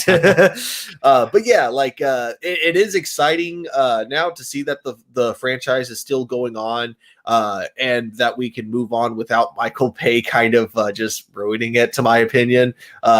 I really don't like his directing, in case that wasn't obvious enough. So yeah, I'm really excited, honestly. I think I'm trying to see if I've seen like any other movies that she's been in, like nothing that I can recognize. But the fact that they got someone who the fact that like the main thing isn't just making sure that the main character themselves is a great actor, but they're trying to make sure that she can work well with like other actors as well to make sure they have great chemistry. I think that's really cool that they made sure that she has a great chemistry with the other main character. And the fact that they both were in a play together in college, I think is kind of cool. I don't know if it's because they both just went to like a really big university that a lot of actors go to, or if it's just some really big coincidence. But either way, I think it's pretty awesome. Yeah, I definitely agree with you there. I think, like we mentioned, I think that chemistry really does go a long way, especially when it comes to movies. So I am excited to see what Dominique does with Anthony for sure. And you know, one of the things out of this, out of the article that really jumped out at me, I am glad that they have writers that I think are working even further on the script that Joby Harold wind up actually putting out. And right now, as far as writing goes, he does have 5 credits to his name. He's got the King Arthur Legend of the Sword movie, Army of the Dead. It looks like he's even maybe writing or doing some work for the Obi-Wan Kenobi series. And he's also listed as Transformers Project. So not a ton of writing credits, but the fact that they have somebody that has written the script, but they have 2 other people in Darnell Metayer and Josh Peters that are coming in to rework that script, or at least make it more concrete, actually does give me some faith that when it comes to this next Transformers installment, that they do a little bit of a better job than they did in the previous iterations. Like you mentioned, since we don't have Michael Bay around anymore, I'm really hoping that they continue that momentum that Bumblebee wind up leaving behind. But guys, we want to know your thoughts. thoughts. What do you think about Dominique Fishback from Judas and the Black Messiah now joining the upcoming Transformers movie, which is supposed to go ahead and release next year? We haven't really had any details in regards to the script, now that I think about it, Stuart. So I don't think we even really know what the storyline is going to be heading into this Transformer movie. I do know that it's out of the 2 or 3 scripts that Paramount has been working on, that Beast Wars certainly was planning on being one of them, along with a potential maybe I don't want to say spinoff, but the next iteration after a Bumblebee movie. So I am kind of interested to see what they're going to tackle, and really what movie Dominique and Anthony Ramos are even going to be attached to at this point. Like, if are they running away from these mechanical dinosaurs or creatures or animals? Who knows? But I'm pumped for it. I just want them to make a direct sequel to Bumblebee, not Bumblebee 2, but a Transformers sequel that takes place right after Bumblebee, and just ignore all the other Michael Bay movies, and then just start a new franchise from retcon the Michael Bay movies, just because none of them have good continuity anyway, so no one's gonna care if they just like start the franchise over, with Bumblebee being the first of this new franchise. So I think that would probably be the smartest way to go about it. The other thing I was going to mention, because you mentioned Joe B. Harold is the main writer that people have been working on a script. It's so bizarre, because I'm looking at his IMDb page, and it definitely gives me a lot of relief knowing he's not the only writer on it, because he's got 5 movies to his credit, and only 2 of them have come out, and one of those movies is King Arthur, Legend of the Sword, and that movie that falls under the so bad it's good kind of category. Yeah, when I saw it, I was like, "Ooh, I heard some things about King Arthur." I haven't watched the movie, but I had heard some things. So it's funny. Like, I'll give it that. I don't know if the movie is meant to be funny. Was it meant to be funny? I don't know. But it is pretty funny. I'll give it that at the very least. Oh, that's cool. That's cool. Well, guys, we want to know your thoughts. Again, you hear the fact that Dominique Fishback has joined the Transformers film. What kind of Transformers film are you certainly hoping for? And do you think Dominique Fishback's a great pickup for this? I do think that Paramount knocked this one out of the park, so I'm really eager to see her get her opportunity on a big franchise like this. But let us know your thoughts in the live chat or the comment section box below, ladies and gentlemen. And with that, Stuart, we'll go ahead and start tackling our next topic, one that we actually talked about, I feel like, over the past several weeks since its release, when it comes to Godzilla versus Kong, or was it Kong versus Godzilla? Godzilla versus Kong. Let's just say that. I will say this. When it comes to that movie, I certainly had a blast, certainly watching it, especially based off of where we're at in the pandemic right now. Godzilla versus Kong just destroyed the box office. It continues to make a plethora of money. People continue to go back to see this film, and Legendary and the rest of the crew are definitely enjoying the money that they're certainly collecting. I mean, the MonsterVerse has been going on for quite some time, Stuart, right? We had the first Godzilla movie with Aaron Johnson and Elizabeth Olsen. Then we went over to King of the Monsters, if you will. We had Kong Skull Island, which I thought was a great movie. Also, really building up this MonsterVerse to go ahead and conclude with Godzilla versus Kong.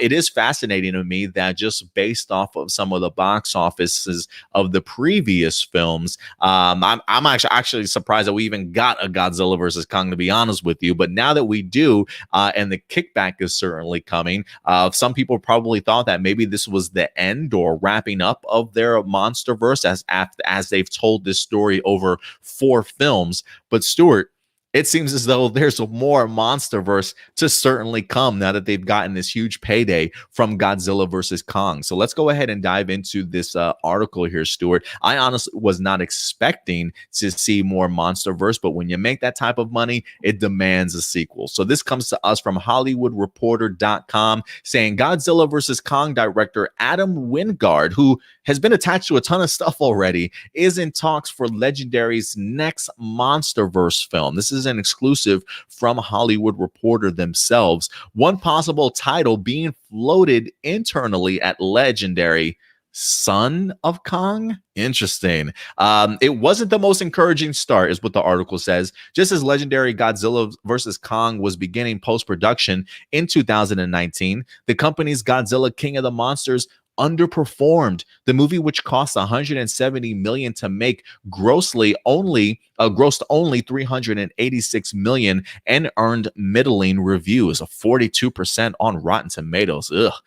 Given King of the Monsters less than stellar results, legendary insiders had viewed Godzilla vs. Kong as perhaps the end of the current version of the franchise, even as executives believed that they had saved the best for last. But then Godzilla vs. Kong opened. The movie, which bowed stateside March 31st to 31.6 million, has crossed 400 million globally. It is the top grossing Hollywood-produced movie release since the pandemic upended the movie business, and has yet to open in multiple larger markets, among them the UK, Brazil, and Japan. It also marks the second biggest performance in the four-movie MonsterVerse franchise, trailing only Kong Skull Island's 2017 tally of $566 million. That's actually really not bad. Now, instead of winding down the franchise, Godzilla vs. Kong may ramp it up. The Hollywood Reporter has learned that Legendary is quietly taking steps to stretch the series into one or more installments, entering early talks with Godzilla vs. Kong director Adam Wingard to return for another round of monster on monster mayhem. If a deal closes, Wingard would be the first Helmer to return to the monster fold since Godzilla kicked off back in 2014. As of now, there's no timetable for the project, as Wingard has become popular among studios. It does say here that for example, Chase then landed the director for the live action feature based off of Thundercats, and a Face Off sequel at Paramount also beckons his name. And so right now it does seem as though the possibility for that story or next movie could be a Son of Kong. So Stuart, I'm gonna hand this over to you first, sir, because I know you're so big into the MonsterVerse in general, especially a big fan of Godzilla. You hear this, that Adam Wingard has been tapped to go ahead and give us another MonsterVerse film, potentially the Son of Kong. After everything that you've seen with this monster franchise, is this expected? Does this come out of nowhere for you? Were you expecting this to be the last movie? And with it not being, what are your thoughts on this MonsterVerse certainly continuing? So the reason I'm surprised that the MonsterVerse is actually continuing isn't because of financial reasons. I kind of figured regardless, it was still going to continue.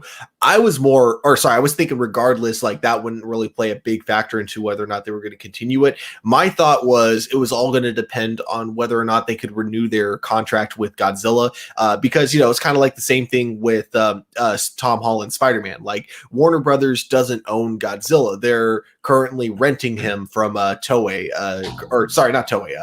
currently. So that was kind of going to be like the whole thing, is if they decide to renew that.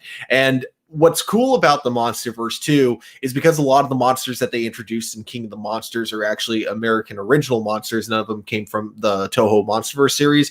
It gives them the opportunity to be able to continue that universe. Even if they can't use Godzilla, they can still use some of their own monsters, including Kong. And I think Son of Kong would be kind of an interesting direction to go about making a sequel, especially because then you don't have to worry about making these monsters like that unrealistically huge scaled beast. You can have them be maybe as big as the King Kong from the Peter Jackson movie, so you can probably get some like lower scale fights, but you can also have them be a lot more fast paced because of how much smaller they are, and you can have the humans be a lot more directly involved. Again, that's all if that's the direction they decide to go with it, but I assume if they're doing Son of Kong, that is probably one of the reasons they want to do it, is so they can downscale Kong just a little bit.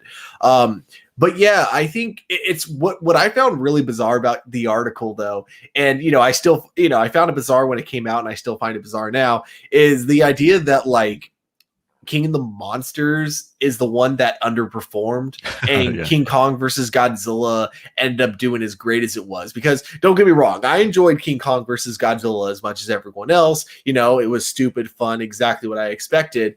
But like, so was King of the Monsters. So I still like don't understand where the negative critique comes in for King of the Monsters, where those same people praise Pacific Rim and those same people praise King Kong versus Godzilla. That's where I always kind of Godzilla versus Kong. But yeah, like overall, I do think there is a huge opportunity for them to keep the MonsterVerse going, and I do hope that they renew that contract with Toho, because of course I love me Godzilla, and I'd love to see more of him in the MonsterVerse, of course.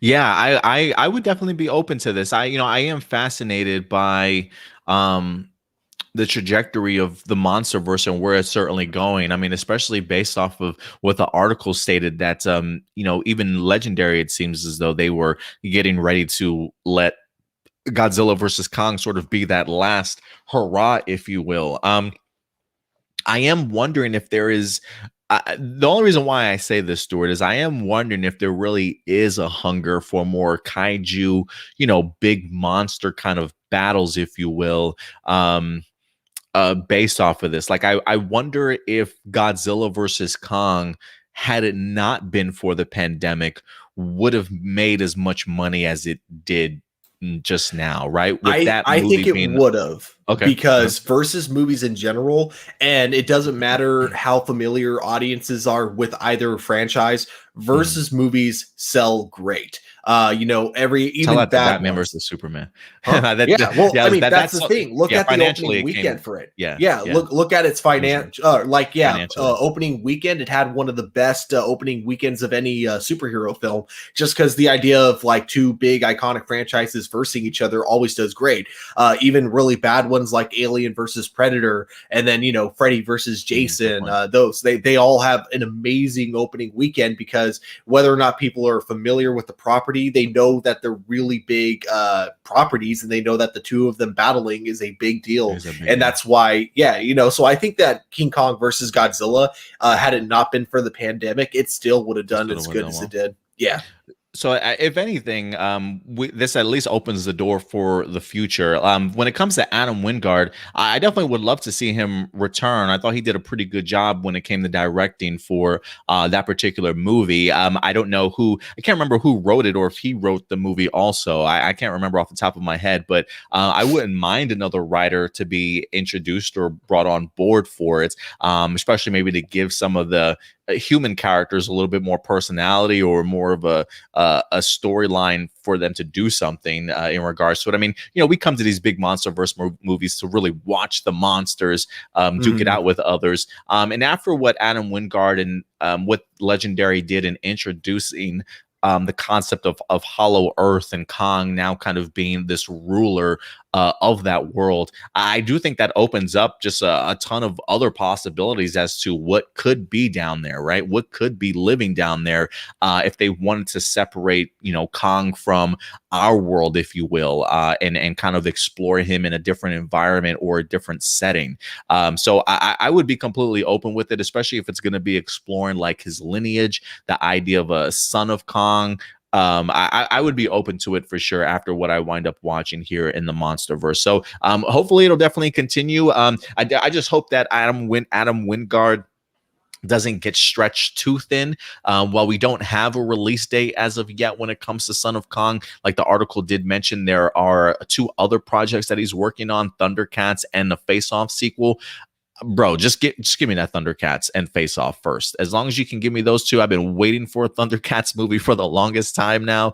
That's all I really want to see. So I definitely hope that they don't spread him too thin, and he's able to focus on all these different franchises at once. Because his name definitely has become popular in Hollywood right now after that performance with Godzilla versus Kong. Yeah. Another thing I would love to see in the Son of Kong, though, is because we were talking about, you were talking about Hollow Earth and how well he directed those scenes. I would love to see some flashbacks of Hollow Earth back when it was Kong's species that kind of ruled Hollow Earth, I guess you could say. So that would be really cool to see, in my opinion. Yeah, because even the little brief fight scene that we saw with Kong in Hollow Earth was pretty cool when he was fighting Mhm. against the flying reptiles or something. And he like ripped the wings off or something. And he grabbed Homeboy by his tail and was just swinging him around. Just crazy stuff. Straight up ripped one of the things, one heads off with the spine Yeah. still attached, like Mortal Kombat style. For real, Kong and his fatalities. Yeah, I think there's a ton of stuff for them to certainly explore. And I think the idea of opening up Hollow Earth just gave them even more opportunities to tell other stories outside of, just Kong rampaging here on our planet sort of thing. I would be interested to see what they do. But what do you guys think? Are you as surprised as some other people that the MonsterVerse is certainly continuing? It feels as though it's definitely picked up its franchise and kind of picked up a ton of great momentum after the Godzilla movie that we originally first got. So I think I definitely do think the changing of the pace when you look at something like a Kong Skull Island and a King of the Monsters, those feel significantly different than the other Godzilla movie that we wind up getting. So it definitely seems as though their formula changed. They're focusing a lot more on the creatures themselves, and it is definitely working for me. So we'll see what happens, guys. Let us know your thoughts. Do you want to see a Son of Kong movie? Are you surprised that they're continuing the MonsterVerse? Let your thoughts be known in the live chat or the comment section box below. All right, Stuart. And with that, we've got one last topic. Speaking of Thundercats, man, and just going back to classic 80s cartoons that we all know and love, there's a franchise I think you and me and the rest of the world are probably, maybe not the rest of the world, but some of us nerds have definitely been hoping for and praying since the Dolph Lundgren days that we would actually get ourselves a more current live action iteration is Masters of the Universe, Mr. He-Man himself, Prince Adam, not me, but Prince Adam. In his own movie.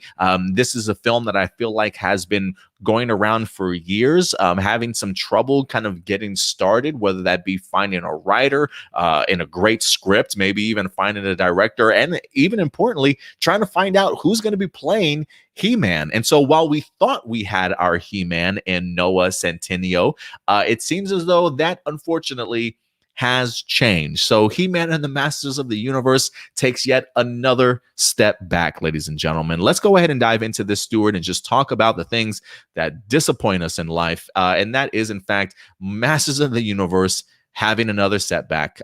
This comes to us from Collider.com.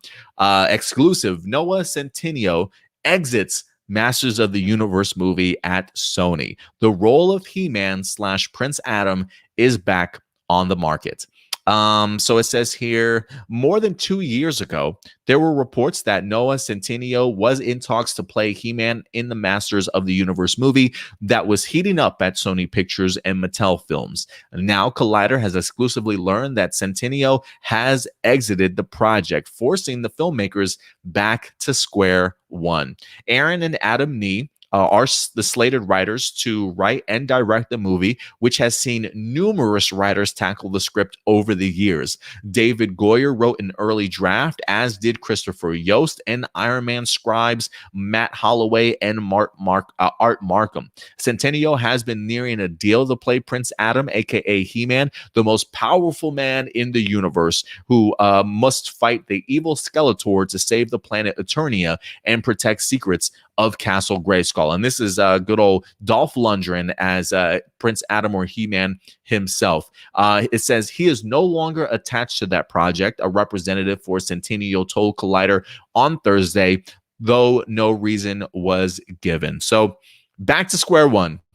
It says Centineo will let someone else play He-Man as he now focuses on a pair of projects at Netflix once he wraps up DC movies Black Adam, which he's actually going to be playing Atom Smasher in there as well. So Noah definitely has other opportunities that he's going to be paving his way for himself here, but none bigger, if you ask me, well, outside of the Black Adam movie, than He-Man, Masters of the Universe. So unfortunately, he has exited. And then this just puts me into a state of depression, Stuart. So let me send this over to you first, man. You hear that Noah is exiting Masters of the Universe. Is this movie ever going to be made? Do you have anybody in mind you would like to see play this role? And if not, what do you think this just means for Masters of the Universe? Is this ever happening, Stuart? I really hope so. I really hope we still get this movie. As for Noah exiting, I am really curious what it is that would make you want to leave a project like Masters of the Universe, because regardless of how good or bad it is, like maybe that's probably why. Maybe he just really didn't like the script or something like that.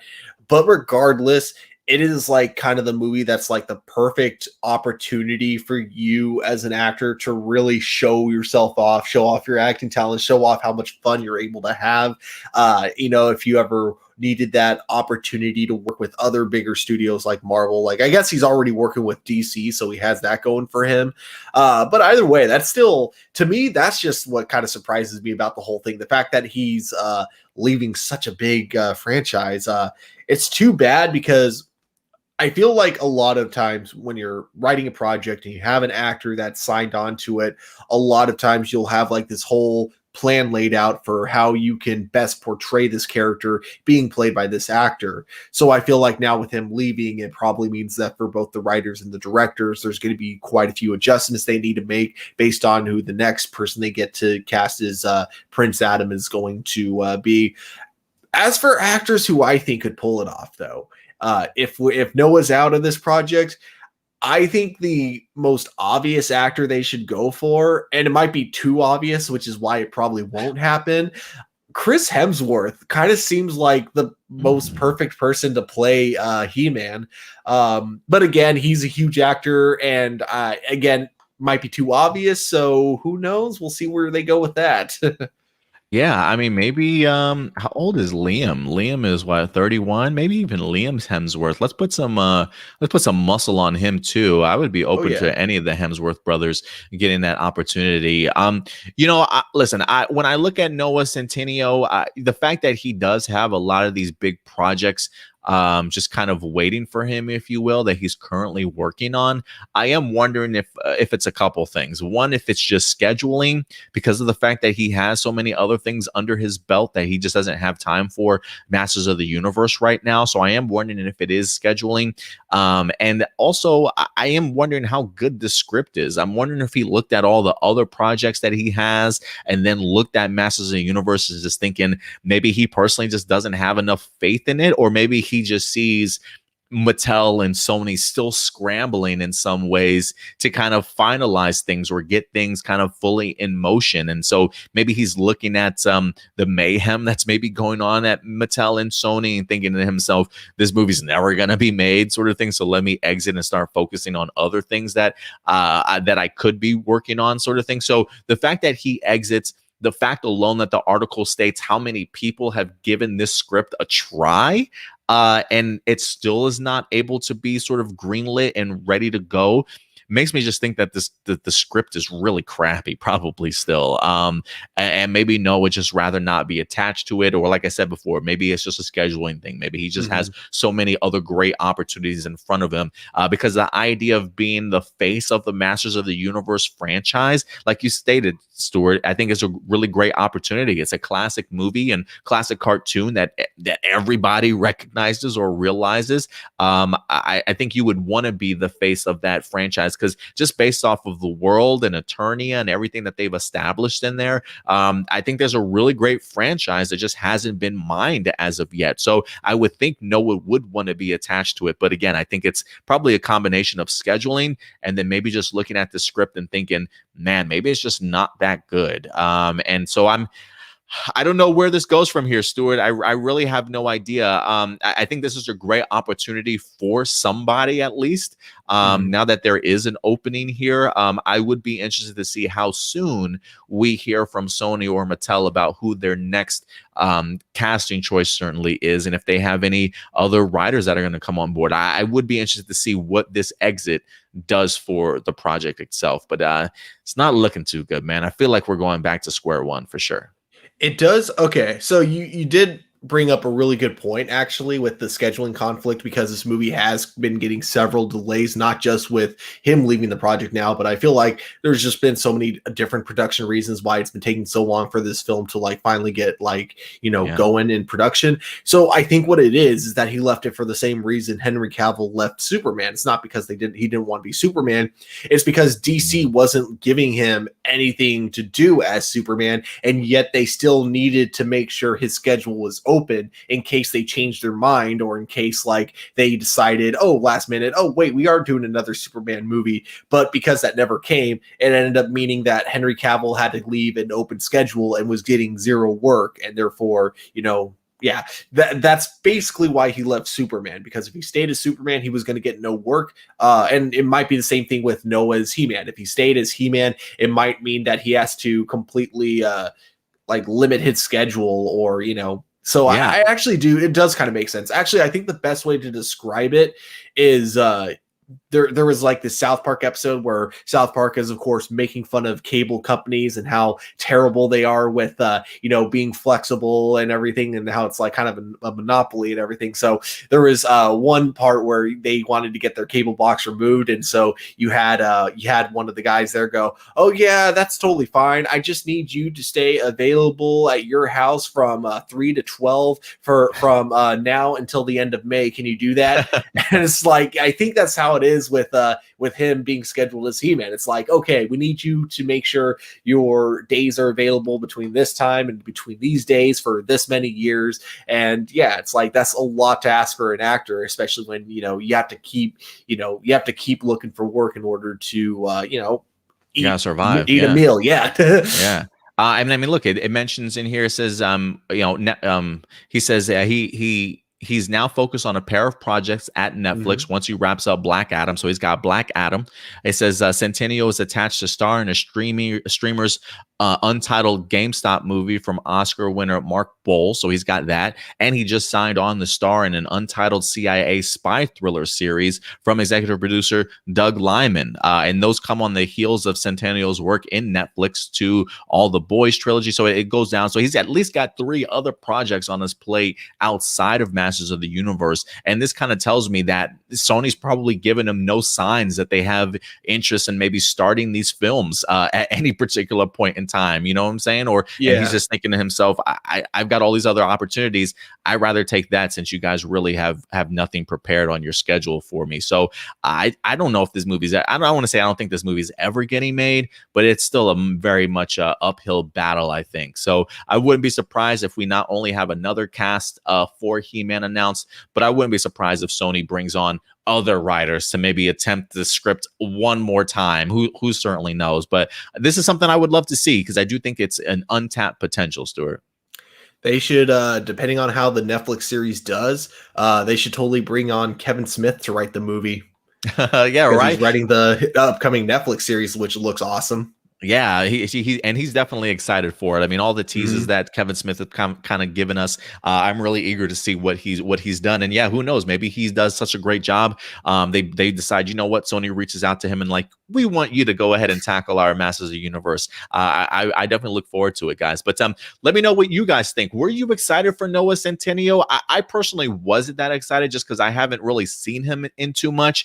But maybe when I start seeing him in Black Adam and other things, I'll think to myself, damn, we missed out on a great He-Man. So we'll definitely see here, but we want to know your thoughts. Noah winds up exiting Masters of the Universe. What do you think happens in regards to that? Do you think Masters of the Universe starts over again? Will we get this movie? I definitely want to go ahead and hear your guys' thoughts in the live chat or the comment section box below. But other than that, Stuart, I think that's actually going to wrap up all of our stories here this week. But we still have some live viewer questions. You ready to go ahead and dive into those as we wrap up today's episode? Oh yeah, definitely. All right, let's go ahead and do it. Let me go ahead and pull this up. aplusopinions.com. I wish we do need our own website. aplusopinions@gmail.com, guys, for your live viewer questions. Again, aplusopinions@gmail.com. We have quite a few, so let's go ahead and dive into this. This comes to us from Doomsday. Doomsday's got 2 questions. Who do you think is the better leader? Thor of the Revengers or Quill of the Guardians of the Galaxy? Oh man, can you imagine if Thor and Quill were standing in front of us and they asked us this question? Who's the better leader? Oh God. Definitely Thor, because here's the thing with Quill is that he kind of, I feel like him being the leader, it's more of they give him the illusion that he's the leader. I feel like the Guardians are the kind of people that like go, hey, Quill, we need to figure out if we should do A or B. Now, clearly the Guardians want to go with option B, but they have to make Quill feel like he's in charge, so they give him a really crappy option A, knowing that he's going to choose option B.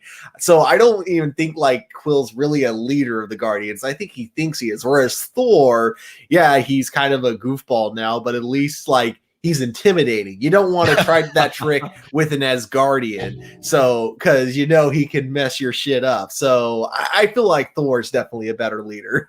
Yeah, I'll go with Thor also. Quill is just a giant man child to me.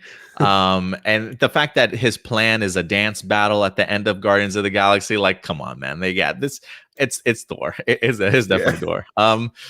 Would it be cool if there was an Avengers marathon, including Captain America Civil War? I feel like they've had them before, every time, before a not necessarily a new Marvel movie, but before any Avengers movie winds up dropping. And in theaters, they usually do have a huge Avengers marathon. So definitely done before. Doomsday. Have you had the opportunity to attend any of those, Stuart?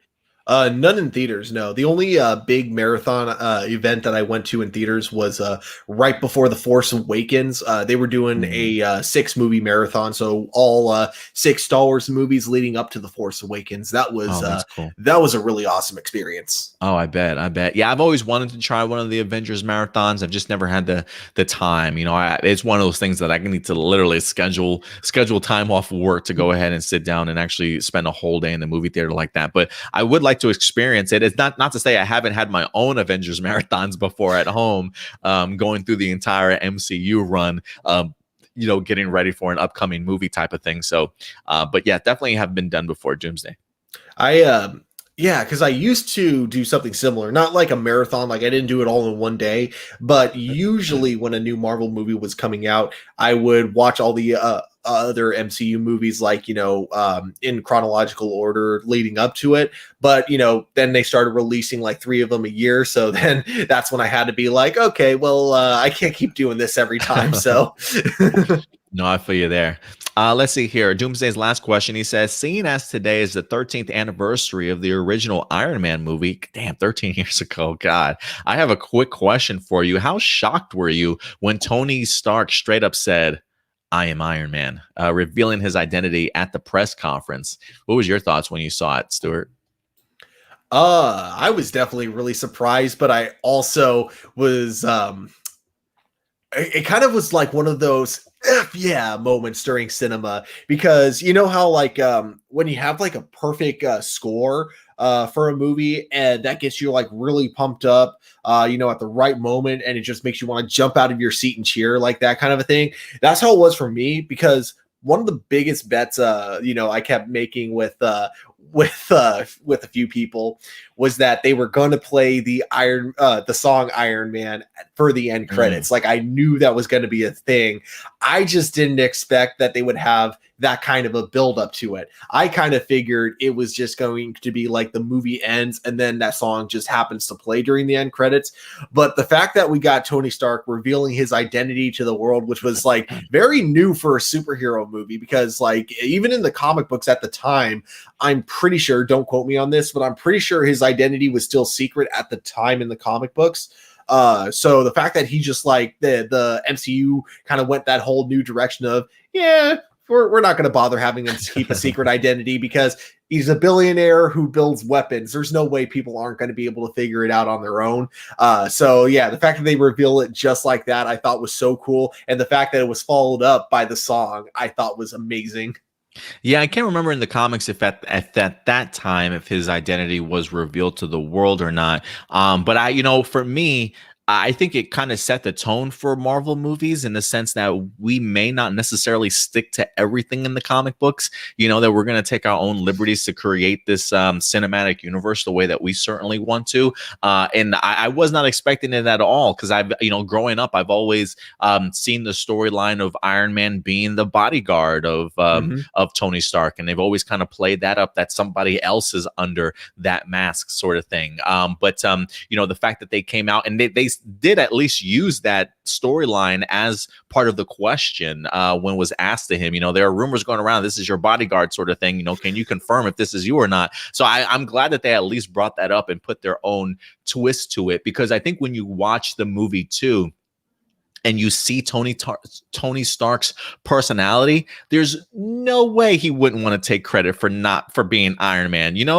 There's no way he would want somebody else to kind of take that credit, if you will. And so I definitely did think that it fit that character perfectly to kind of make that last minute adjustment of like, I'm not going to read these cards that they've told me to read out, like, some press release. No, I'm just going to do me. And it felt like that just honestly lived up to Tony Stark more than the whole bodyguard scheme. So it definitely did surprise me, but I do think it was a great surprise to really showcase that when it comes to the MCU, they're still going to do their own things from time to time and have those surprises. So it was a great moment for sure. Mm-hmm. Let's see here. Adrian Perez, brother from another mother, coming through for us. He's got 3 questions too. He says, what do you think of the CW show Legends of Tomorrow? And do you think it became the show that can do anything? I'll really leave this one up to you, Stuart, but I will answer this. For me, I enjoyed the first 2.5 seasons of Legends of Tomorrow. I really did. I thought the first season was great. I love the second season that highlighted the JSA. I can't really remember the third season all too much, but I eventually fell off after the third season. I think that was one with Damien Dark, perhaps. I can't quite recall. But after that season, I definitely fell off of it because it felt like it started forming and changing into something else that I wasn't necessarily the biggest fan of. I thought really early on they started continuing to focus with the comic book aspect of things with some of these really cool characters coming into it. And then it eventually started feeling like it was just turning into a comedy and a gigantic spoof on the comic book genre. I don't know. I just stopped having fun with it as much as I was with the other Arrowverse shows, but that's just me. What about you, Stuart? Since you do review Legends of Tomorrow for us, what do you think about that question in regards to what do you think of the show, and do you think it became the show that can do anything? It's all going to depend on season 6 for me, because the show has for me constantly been going up and downhill. Because for me, I thought season 1 started out really good, but I think the writers shot themselves in the foot by having like the storyline be filled with to be able to like stretch a storyline where it's like we have to kill this one person who's immortal, and we have 16 episodes and we can't do it, until the end of 16 episodes. I think that was like the problem, is that because then you start asking so many questions of, wait, all they have to do is kill this guy like at any time period. And there are so many opportunities that they have to kill him easily, but they go with the worst possible plan they could ever do. Instead of gaining up on him, they're like, oh, he doesn't know that, you're trying to kill him. So we're going to send you in a room with him alone to kill this guy. And it's like, this guy has no powers. Just 9 versus 1. Just gain up on him and kill him. He doesn't have anyone backing him up. That happens so much in the show. And that's what bothered me with season 1. So I thought season 1 was rough. And I think season 2 took everything that didn't work about season 1 and perfected it. I thought season 2 was actually like amazing. And I still think season 2 is what I wish the show could have continued to be. But I also kind of get why they couldn't, because season 2 must have been, I'm assuming season 2 was really expensive to shoot, because that's when there was a lot of computer graphics. You also had like really big actors in it that they just can't afford anymore. Because they had the villains from all the other Arrowverse shows like teaming up in this one. We had like our official like Legion of Doom, which was so cool. So, you know, season 3 was definitely a major step back to that, because that's when they had to be a lot more sparing on the superpowers and special effects. And then I feel like season 4 was when they kind of decided to stop even making it a superhero show at that point, because you rarely see the characters in their superhero costumes. And they started replacing a lot of the actual characters with superpowers with just non-superpower people. Or if they do have powers, they definitely aren't really superheroes with their powers. They're just people that happen to have powers. So season 3 was when the show kind of took a step back for me. And then season 4 was just so bad. There was nothing good about Legends of Tomorrow season 4. Like, that's when it tried to be a straight up sitcom, except for it wasn't funny. Whereas season 5, though, I think that was a step up, because it's what season 4 was trying to be, in the sense of it's a lot more comedy focused in season 5. But at least the jokes are actually funny and they actually land this time. So I actually really enjoyed season 5 a lot more than season 4. Plus, they actually had some really good episodes also that weren't just good because they were funny. I actually I've praised the penultimate episode of season 5 so many times. It's kind of amazing, to my opinion. It's the perfect message about the danger of escapism, but also kind of like not in a sense of escapism is always bad no matter what. It's more of like escapism can be good. However, you got to be careful with it, because it definitely can be bad if you're not, if you're relying too much on escapism. Basically, it told the message of Supergirl season 5 in one episode better than Supergirl season 5 could have told it. Yeah. So yeah, so my overall opinion on the show as a whole is really going to depend on if they can keep that momentum going with season 6. Sorry, that was a long rant. I apologize. That's okay, Stuart. That's why we have you on the show, because Legends of Tomorrow is your show. Let's see here. Also, second question: with Supergirl in the air right now, while Superman and Lois series is still on a brief hiatus until later this month, which I've officially caught up with. Do you feel like both shows are drastically different when switching between the other? How long do you think Kara will be in the Phantom Zone? Also, does the latest episode with the young version of Kara and her sister exist to cover up the absence of Kara's actress? So for me, do I feel like both shows are drastically different? I mean, I only feel that they're drastically different just based off of production value. But outside of that, I think they're just their own thing. I don't find them too drastically different outside of production value, which you can definitely tell from Superman and Lois. How long do you think Kara will be in the Phantom Zone? I'm thinking maybe up and at least until maybe this mid-season finale. I'm hoping that she kind of comes back maybe during that mid-season finale. I'm actually kind of surprised, but also impressed at the same time that they've had their main character in the Phantom Zone based off of the fact that this is Melissa Benoist's last season. One of the things that I say in my reviews is that I'm actually surprised that they haven't brought her back yet, because of the fact that with this being her last season, you would think that maybe they would want her around her cast members a little bit more, for those big moments. But it's comforting to me that she's still there, because it means we have a story that we really want to tell, and this is how we're executing it. So for me, I've really enjoyed how long she's actually been there. As far as do I think the latest episode of the young version of Kara and her sister exists to cover up the absence of Kara's actress? That I don't know. For me, storyline wise, this certainly fits right where it needs to. I'm not under the impression, because I think that I know they already started late with production for Supergirl because of the fact that Melissa Benoist was pregnant. So I think I don't think that this was because of the fact that she was absent early on. I feel like this is just a natural progression in regards to the story for her, based off of how I've seen the first 5 episodes. But what do you think, Stuart? No, it actually was. Because was? they started the show when she was still like on leave. So that's why all the scenes with her in the Phantom Zone are there, because those were all filmed way after all the previous scenes were filmed. So even though they're all so production like scheduling wise, her scenes were filmed way after, and then they just edited them back into the episodes earlier. So if that is the case, I will say, if that is the case, and this was because of her absence, I think they did a great job in regards to finding a great place for this episode to fit in between.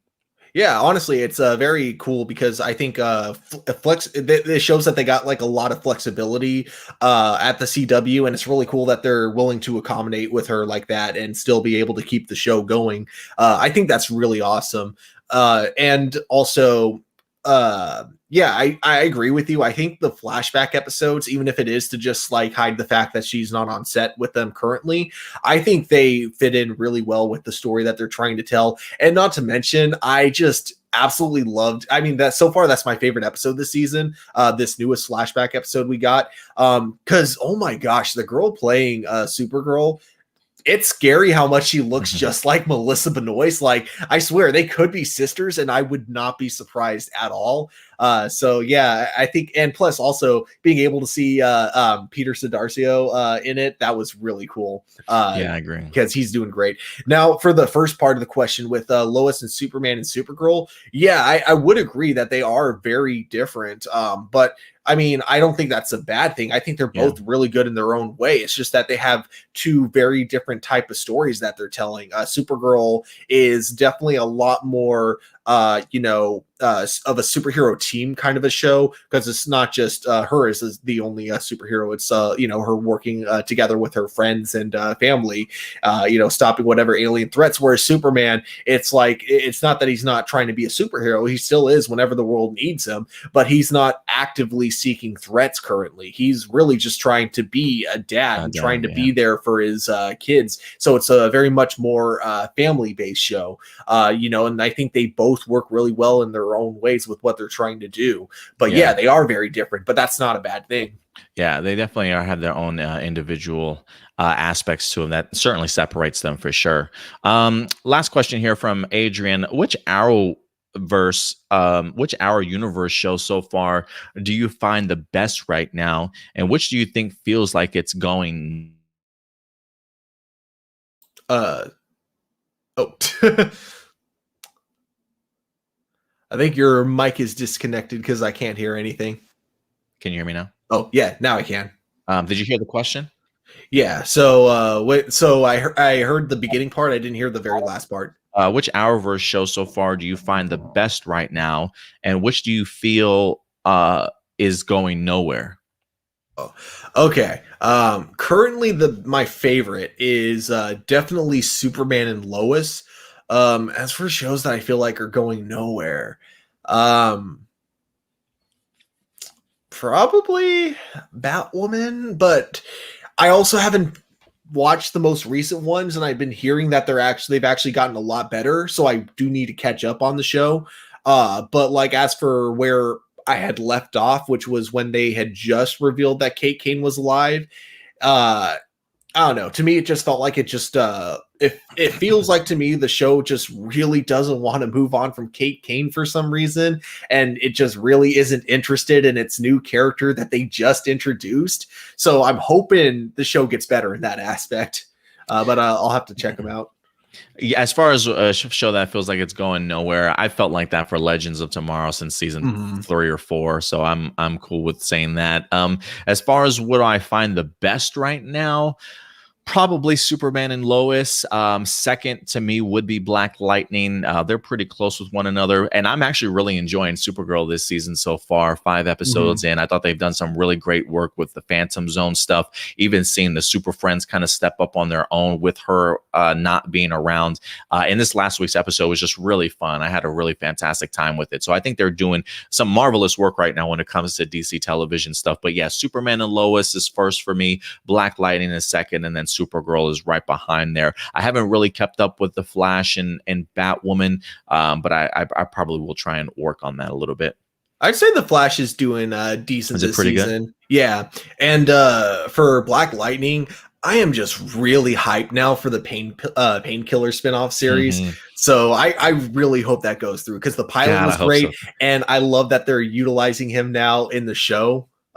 Yeah, it gets me Yeah, excited. I wasn't sure if Khalil was gonna be in this season outside of his pilot, but the fact that they have gotten him more involved, I thought was great. Like just seeing him in the last episode when he's infiltrating the bookie for Tobias, trying to look for his books, you know, to try and see what type Mhm. of illegal money that he's kind of maybe smuggling to frame Jefferson. Just the whole fight scene and that internal struggle of seeing Painkiller and Khalil kind of switch places and them talking to each other through like the reflection of the desk or the mirror or the picture or whatever.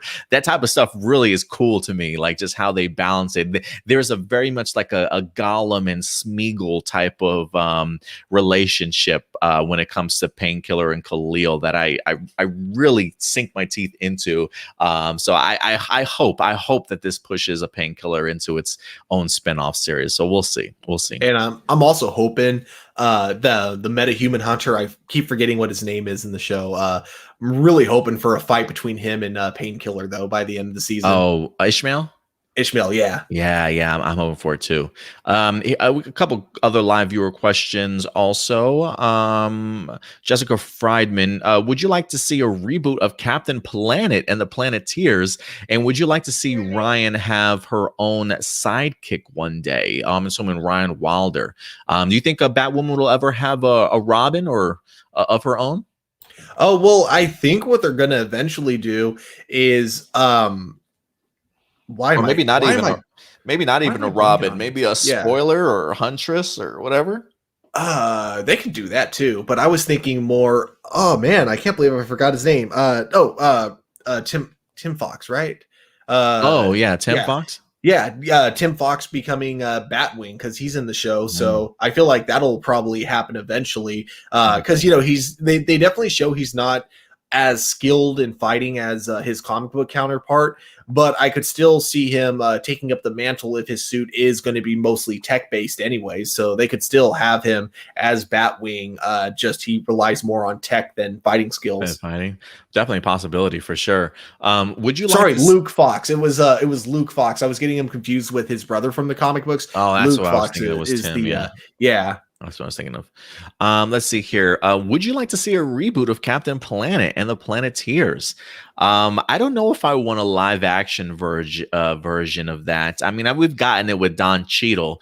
I just don't know if you'll have a Don Cheadle led Captain Planet movie.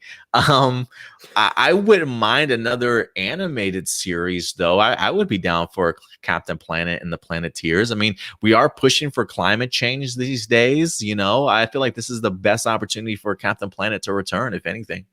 Yeah, I mean, honestly, Captain Planet was kind of ahead of its time in terms of like some of the messages it would bring up to kids' attentions, and I think that that's something that we need a lot more now, more than ever. Just because climate change is getting worse and worse, and there are still people that can somehow deny it. It's and then not to mention, it's really cool with Captain Planet is that it also would bring up a lot of social issues as well, as well as talking about things that were heavily misinformed by the news. I was watching a video about this recently, how they had an episode about the AIDS epidemic, and how on the news, like they were completely lying about how the disease worked and like the dangers of it. They were trying to say that it could spread like it was airborne, even though it wasn't. So you had like a whole episode that was based on a real event where a kid was literally kicked out of his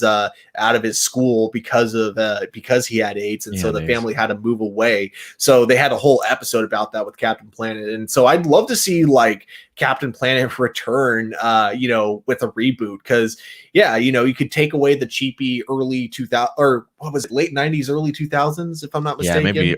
maybe early Yeah. 90s, maybe mid 90s. Yeah, but yeah, you could take away the cheesiness from that, but still keep kind of the more relevant. Obviously, you got to have fun with it, so I don't mean like completely take away the camp, but you know, some of the elements that definitely feel very dated about the show, you could take away those. But I feel like, yeah, a reboot of the series would be awesome. I would watch it.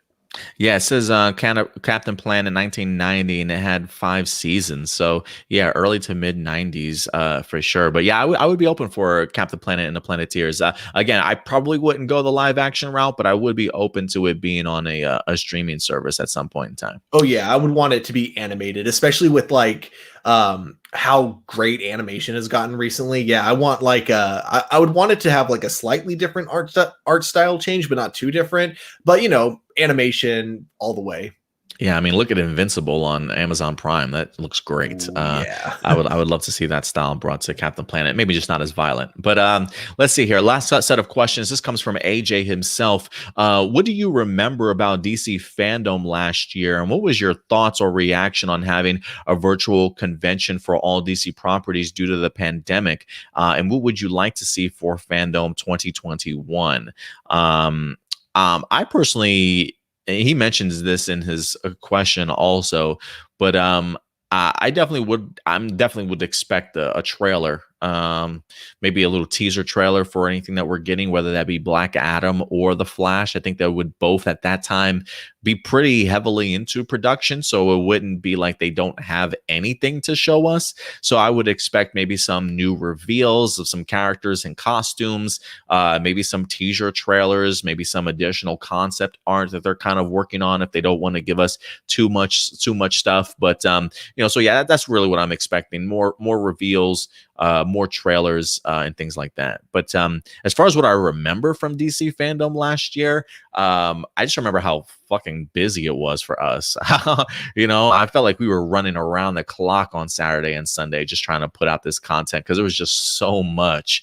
So I am curious if how they would schedule this time around for if it is another virtual convention. The only thing I hated about DC Fandome last year is because I had my whole setup in my tool shed, and the thing about the tool shed is that it can kind of be like a hot box. So when it's like really hot outside, it'll be extremely hot inside. Sorry. So anyways, that was like the only issue I had with it. But with that exception, I thought, Fandome itself was really cool. As for the trailers that you were mentioning, my thought is that if they could give us a full trailer for the Batman when that movie had like maybe 20% of its production done, they can give us a trailer for the Flash and for Black Adam by then, because I'm sure they're going to have way more.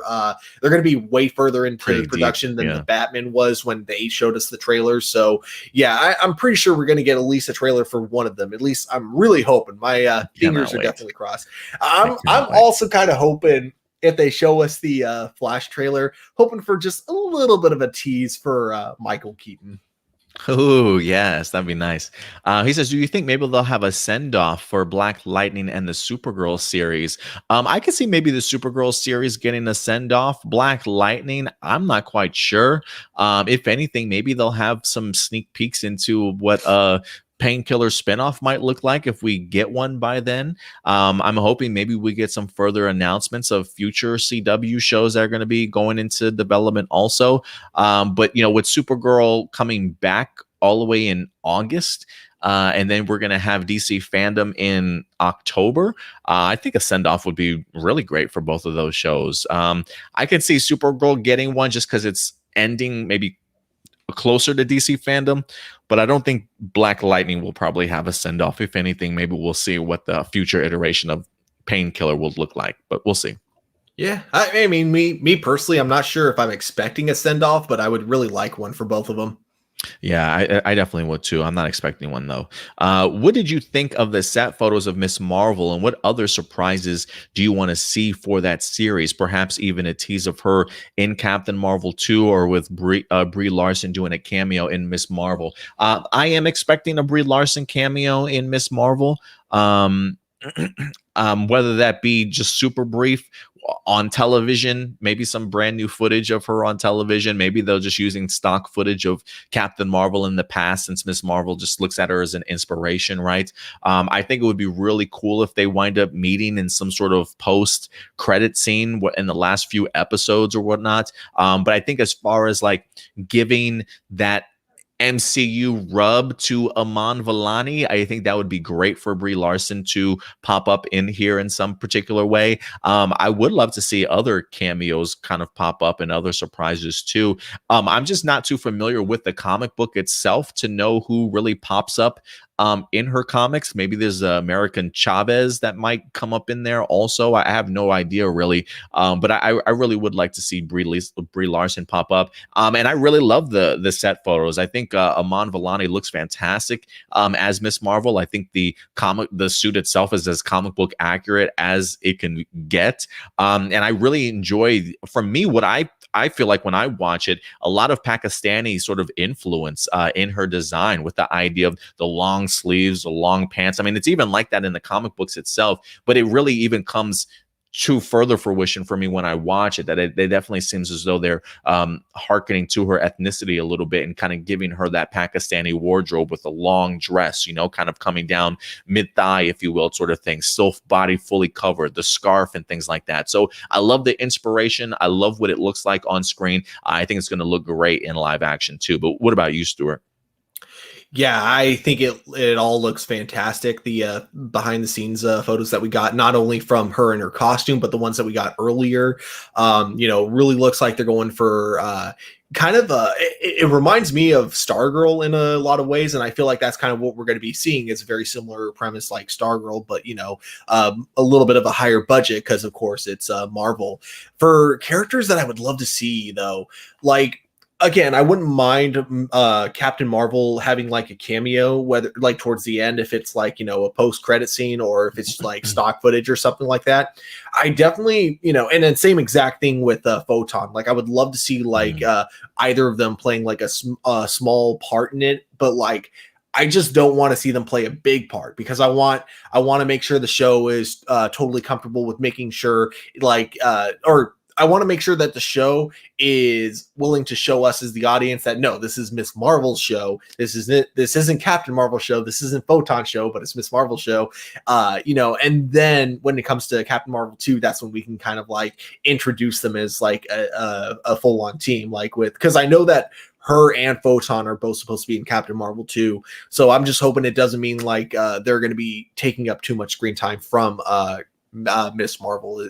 Sorry, am I making sense? Yeah, no, I definitely get what cool. you're saying. Like the idea that this is Amon Vellani's show, that she's more than capable of kind of carrying the show on her own without that MCU rub, if you will. I definitely get what you're saying there, and I do think that that's probably the route that they're going to take. Like I mentioned, if we do get a Brie Larson cameo, I think it's probably going to be in either stock footage or maybe something brief that she records, like an interview on TV that Miss Marvel winds up watching, because we know how much of a fangirl she is and how big of a supporter of Captain Marvel and things like that. So I'm expecting posters. I mean, we've seen set photos of her dressed up as Captain Marvel, what looks to be like a costume or wherever the case may be also. So there definitely is some influence. So I wouldn't be surprised if we see her, see a Captain Marvel in the show, but maybe just not taking a big part, because this is Miss Marvel's show after all. So we'll see how it goes, but I'm really looking forward to the series. And then what do you think of Black Lightning and Supergirl so far? How do you feel about both shows having backdoor episodes for potential spinoffs of both Painkiller and Young Kara and Alex? Well, I will say this. I don't think this episode is meant to be a backdoor episode for spinoff when it comes to Young Kara and Alex. The only reason why I think it got brought up was because of the fact that the showrunners might have talked about it. I think somebody had briefly asked them, if they were to have a spinoff from Supergirl, what would you like to see? And they suggested Young Kara and Alex. So that episode is not meant to be a backdoor episode spinoff, similar to how Painkiller was definitely meant to be a pilot after that. But what are you thinking about both Black Lightning and Supergirl so far? So far, I'm really liking both their seasons. Definitely liking Black Lightning a little bit more. I think my only issue with Black Lightning is that every once in a while, this season in particular, there's just like some really weird moments between uh between both Jefferson and Lynn, where every once in a while one of them just like says something or does something like extremely out of character, and then it just kind of gets not brought up ever again after that. And it's just kind of, I don't know, like, so for example, the part where Jefferson was like trying to suggest to Lynn that she experiments, you know, the metahuman DNA on her. Yeah, that I wasn't a fan of. And then the other one with Lynn in the most recent episode after she got the lab taken away from her, and then she got mad at Jefferson for that. Like, that really felt out of place for her, you know? So I don't know. Those are like the kind of stuff that they're going through. Like, I like the fact that they're struggling with their relationship, like that. I like, it's just a few factors of their struggle that I feel like could have been written slightly better. But other than that, I'm absolutely loving it. And then with Supergirl, of course, it's been really cool seeing how the team has to adjust without her, you know, being there. And, you know, I do love it, especially the way they're writing it for Martian Manhunter himself. Yeah. You know, the idea that he's trying so hard not to let his emotions take full control of him, but then he's also like trying to, then he also realizes, like, you know, completely shutting out his emotions is also not the answer too. You know, I love that. I think they have a really great, character arc for each of them this season, and I think it's going really well.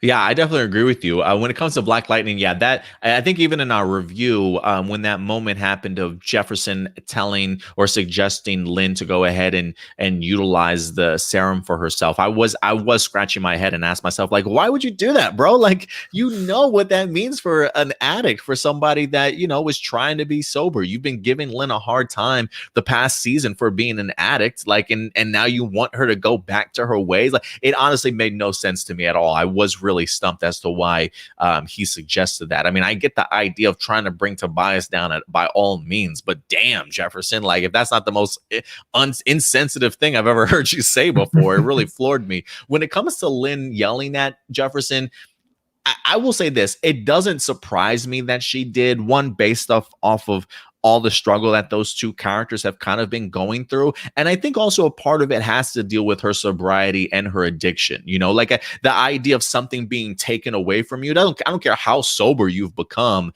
you know, the idea that, one, you were probably doing this and you shouldn't have been doing it in the first place. Two, it was probably tempting to you because it was a drug that you probably would have used for yourself at some particular point in time, right? I think it's a combination of shame, guilt, and all of that kind of coming onto Jefferson just because he happened to be there, you know, and like, you've been looking at this face for the past year that you've been pissed off at. I think it was just a big combination of multiple things coming together at once. So it didn't surprise me, but that's really where I'm going with that, at least. Yeah, that makes sense. But I will say this, yeah, when it comes to Supergirl, I definitely agree with you there. Like, when it comes to especially Martian Manhunter kind of being thrown to the forefront of the Super Friends team, I've had a really great time of seeing how this team is going to come together without Supergirl around. And I think that's one of the things that I've loved about this season is the balls of the writer to have Supergirl not be with this team for 3 to 5 episodes to kind of kick off this season and really see how this team relies on each other, because now you're asking them to be a team with one another, lean on each other, that they are used to leaning on Kara to do a lot of their heavy lifting. But you see how all these different personalities really do kind of come together to make one hell of a team. Like, I think this is a better team than a Team Flash or even a Team Arrow kind of put together in regards to how they work and communicate and really get the job done, if you will. So I really loved as to how they've really highlighted each other so far, because it's made this series a little bit stronger, made these characters stronger in my eyes, of being able to hold the screen without Kara around. But then you're also giving Melissa Benoist some really great emotionals, sort of up and down this season, with the idea of her father there, getting out of the Phantom Zone, the imp and stuff. I think it's been really fun in what they've been able to do with Supergirl so far, and just makes me realize that, if anything, they do have a plan on how they want to wrap up this season, and I think they've been doing a great job about it so far. I got to give a shout out though to another thing I've loved this season for Supergirl. When it comes to Lena Luthor and Brainiac, I actually do like the way that Brainiac tries to learn about trying to figure out how to express his emotions with Lena Luthor. I think that's well done. And I also got to give a shout out to a scene that felt very much best way to describe it, it felt like something that would have been in a Harley Quinn episode, like an episode of the Harley Quinn series, where you have Lena and Lex Luthor basically like at each other's throats, like each one trying to screw over the other. And when you think that Lena finally has the upper hand, the fact that his response is to blow up a freaking children's hospital, just the timing of how that played out and how that all happened, it felt like a cutaway joke from Harley Quinn, except for you had like, you know, not cartoon characters, like real people reacting to like such a weird, like it almost felt like just really an interesting scene of dark humor, but you had real people reacting to the dark humor. You know what I mean? Yeah, no, it definitely was pretty dark. And yeah, I do love Lena Luthor this season. Like I have been really on board her sort of redemption train, and just seeing how she's fitting into this group. Like when I heard the showrunners during the pre-production of the series talk about, you know, how they were going to utilize Lena Luthor this year and kind of make her a part of the team, I was thinking to myself like, I don't know how I feel about that. But now getting an opportunity to see how she works so well alongside everybody and how welcome Alex has kind of made her to the team, I think it's been a really great addition for the show and for that character. And especially when going to say something like Black Lightning, I know we haven't really, I feel like Tobias, especially in this last episode, seeing how his plans are kind of all coming together and stuff. It just feels like classic Tobias, right? Like even if he's not at the forefront of every episode, just the fact of learning some of the things that he's putting together behind the scenes and having it come to fruition. Tobias Whale is just as cold-blooded as they come, man. And again, continuing to show why he's up there with some of the best DC television villains next to somebody like a Lex Luthor. You know what I'm saying? I mean, I think they do really good justice by Tobias Whale in the Black Lightning series. Let's see here. Other than that, I think that's going to do it for all of our live viewer questions. Is there anything in the comment section that jumped out at you that you might want to highlight real quick? I know we got AJ just blowing up this live chat. I'm trying to see if there's anything else in particular that kind of pops up. I'm handsome dude does ask, what did you think of the Fast 9 trailer? Have you had a chance to see it yet, Stuart? Oh, is there a new one? Well, yeah, I think it came out last week, or I think it might have come out last week. Oh, yeah, I've probably seen it then. Yeah. Yeah, same thing I thought about the first Fast 9 trailer. I think it looks like it's going to be really dumb, but honestly, I don't think that's a bad thing, because it actually reminds me, you know, when Fast and Furious 7 came out, this was when we decided to start binging the entire series, because we're looking at the trailer and we're looking at, you know, in the trailer you get a scene where Dwayne Johnson rams an EMT into a helicopter and then rips out the minigun from the helicopter and uses that minigun to take down another helicopter. And I'm sitting with my friend Alex in the theater when that trailer is playing, and he just like looks at me and goes, dude, wasn't this series about street racing? When did it turn into this? And that's when we decided to like binge the entire series. And yeah, it is, to me, the series is just like, it knows what it is now. I think like once it got into Fast 5, because it felt like for the first four movies are really weird, because they all like, they're all very different from each other. They all like have a very different idea of what the franchise should be. And it's not until the fifth movie where they finally know what the franchise is. And the fifth movie onward is when it goes balls to the wall and has a lot of fun, but it's also not lazy. So it's not like the Transformers Michael Bay type of writing where, oh, people just come to see action, so, you know, who cares about everything else? It's like they actually do have a lot of effort that goes into when it comes to the character chemistry, and when it comes to surprisingly really good emotional scenes that'll like kind of trinkle themselves in along with all the insanity that you see. So, you know, I'm definitely excited for the ninth installment to this franchise. Yeah, I'm excited for it too. I've definitely have fallen off though. I can't lie. I probably haven't watched the last two or three Fast and the Furious movies, but a part of me wants to kind of catch up. I think Hobbs and Shaw is actually on a streaming service right now, and I have been thinking about maybe checking it out. But a part of me is like, can I go into that movie and just watch it by itself, or do I need some of the? I can. Okay, because I was wondering if I needed some backstory into that. Like the eighth movie is kind of what sets it up, but I also don't really like the eighth movie that much. I just thought the eighth film was kind of movies. Jesus. Yeah, they have 8 Fast and Furious, and then Hobbs and Shaw is the 9th technically. So, you know, yeah, number 8 was the one where I thought that was just kind of, it felt like they were just kind of treading water with that movie, if that makes sense. Because nothing really stood out about it, but there was nothing really bad about it either. Speaking of movies, yeah. Oh, go ahead. Oh, sorry. But yeah, 8 was the one where they set up the idea that Shaw could be redeemed. And so that's why you got Hobbs and Shaw. And it's why they should have totally gone with the idea my friend Alex and I came up with a while ago, where you have Han return as like kind of the villain, like after like being like maybe brainwashed or something like that. And you have Shaw be the one to save Han. So it kind of comes full circle and Shaw gets like a full redemption arc. I think that could have been kind of cool. I'll have to check it out because, and pardon me, maybe we'll have to go back to 8. What was Paul Walker's last film? Oh, that was number 7. That was the one where the actor, he had actually gotten into a car accident during that and passed away. So, but like there are a few pickup shots with his brothers filling in for him, but I honestly couldn't notice my first time. You only really notice it at the very end, but they do a good enough job of not focusing on his face too much. So you only notice it if you're looking for it. Yeah, that's the one. I think that was the last one that I did not see. Like, I think I probably watched the one before that, but I didn't watch Paul Walker's last film. I don't know. Is it something?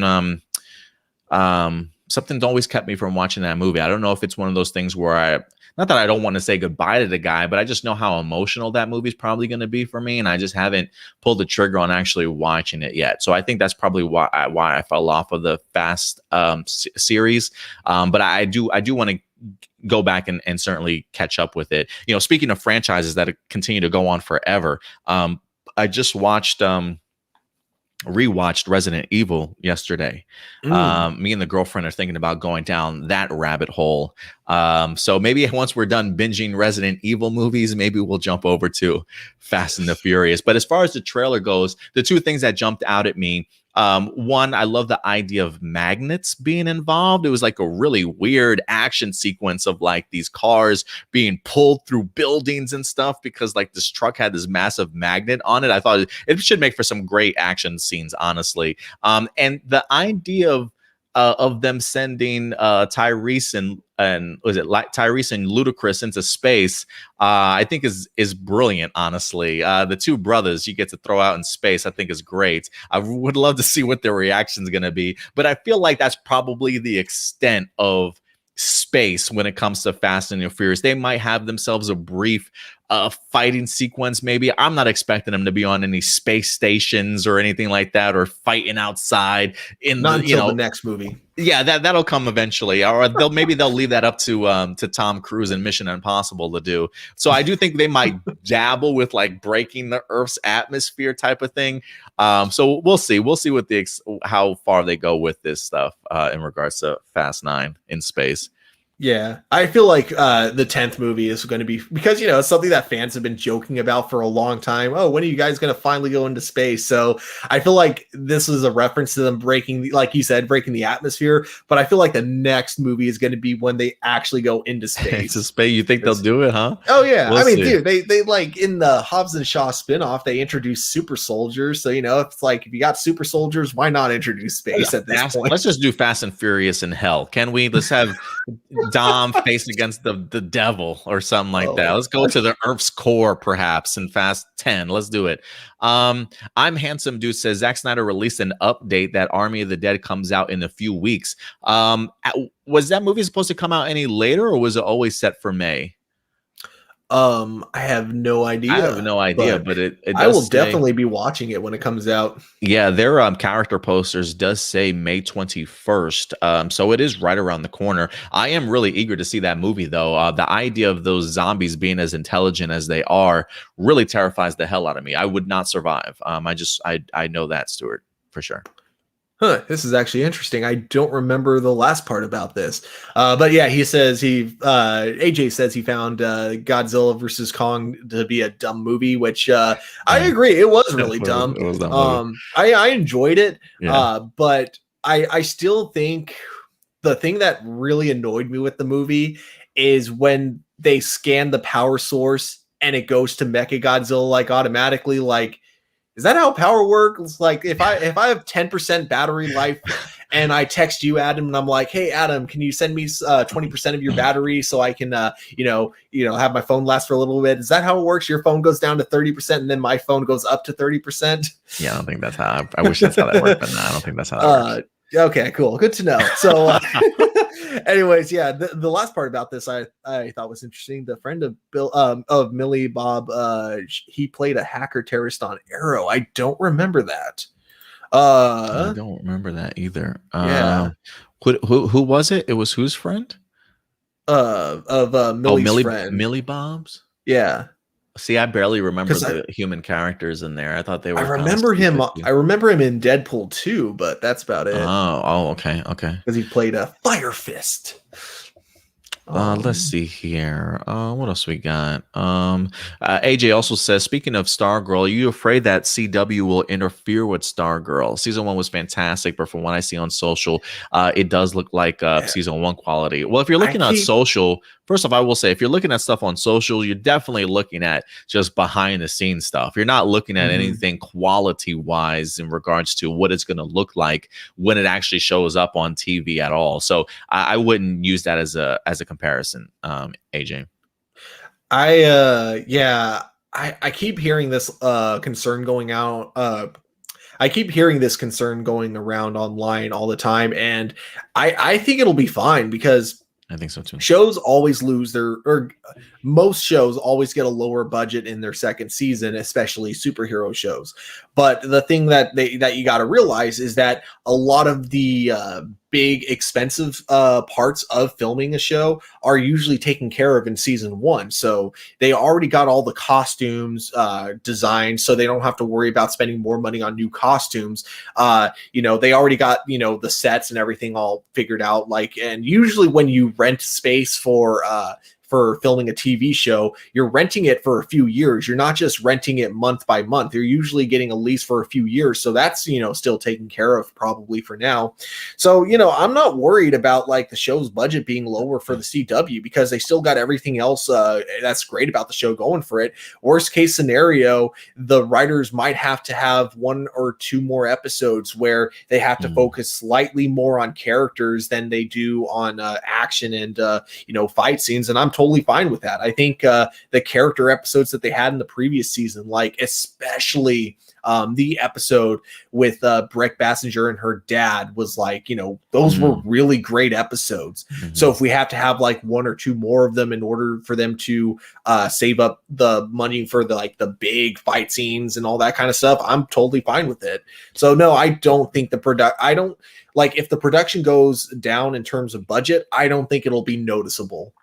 Yeah, I don't think so either. I mean, I think even Jeff Johns has come out and spoke about this, similar to what you stated, Stuart, was, when it comes to budget for moving it over to the CW, that it was probably going to drop, but that's because of the fact that they had to build these set pieces and all that stuff initially. And he even mentions the idea, once you go into your second season, the cost does come down because you've already built all that stuff. But as far as quality goes, production, storytelling, I think all those people are coming back for season 2. So I'm not even really so much worried about it at all. How many episodes did we get last year? 13?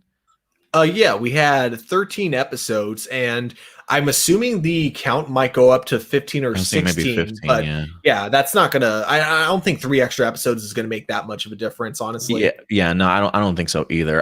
2 quick questions: Lex or Tobias? That's actually a good one.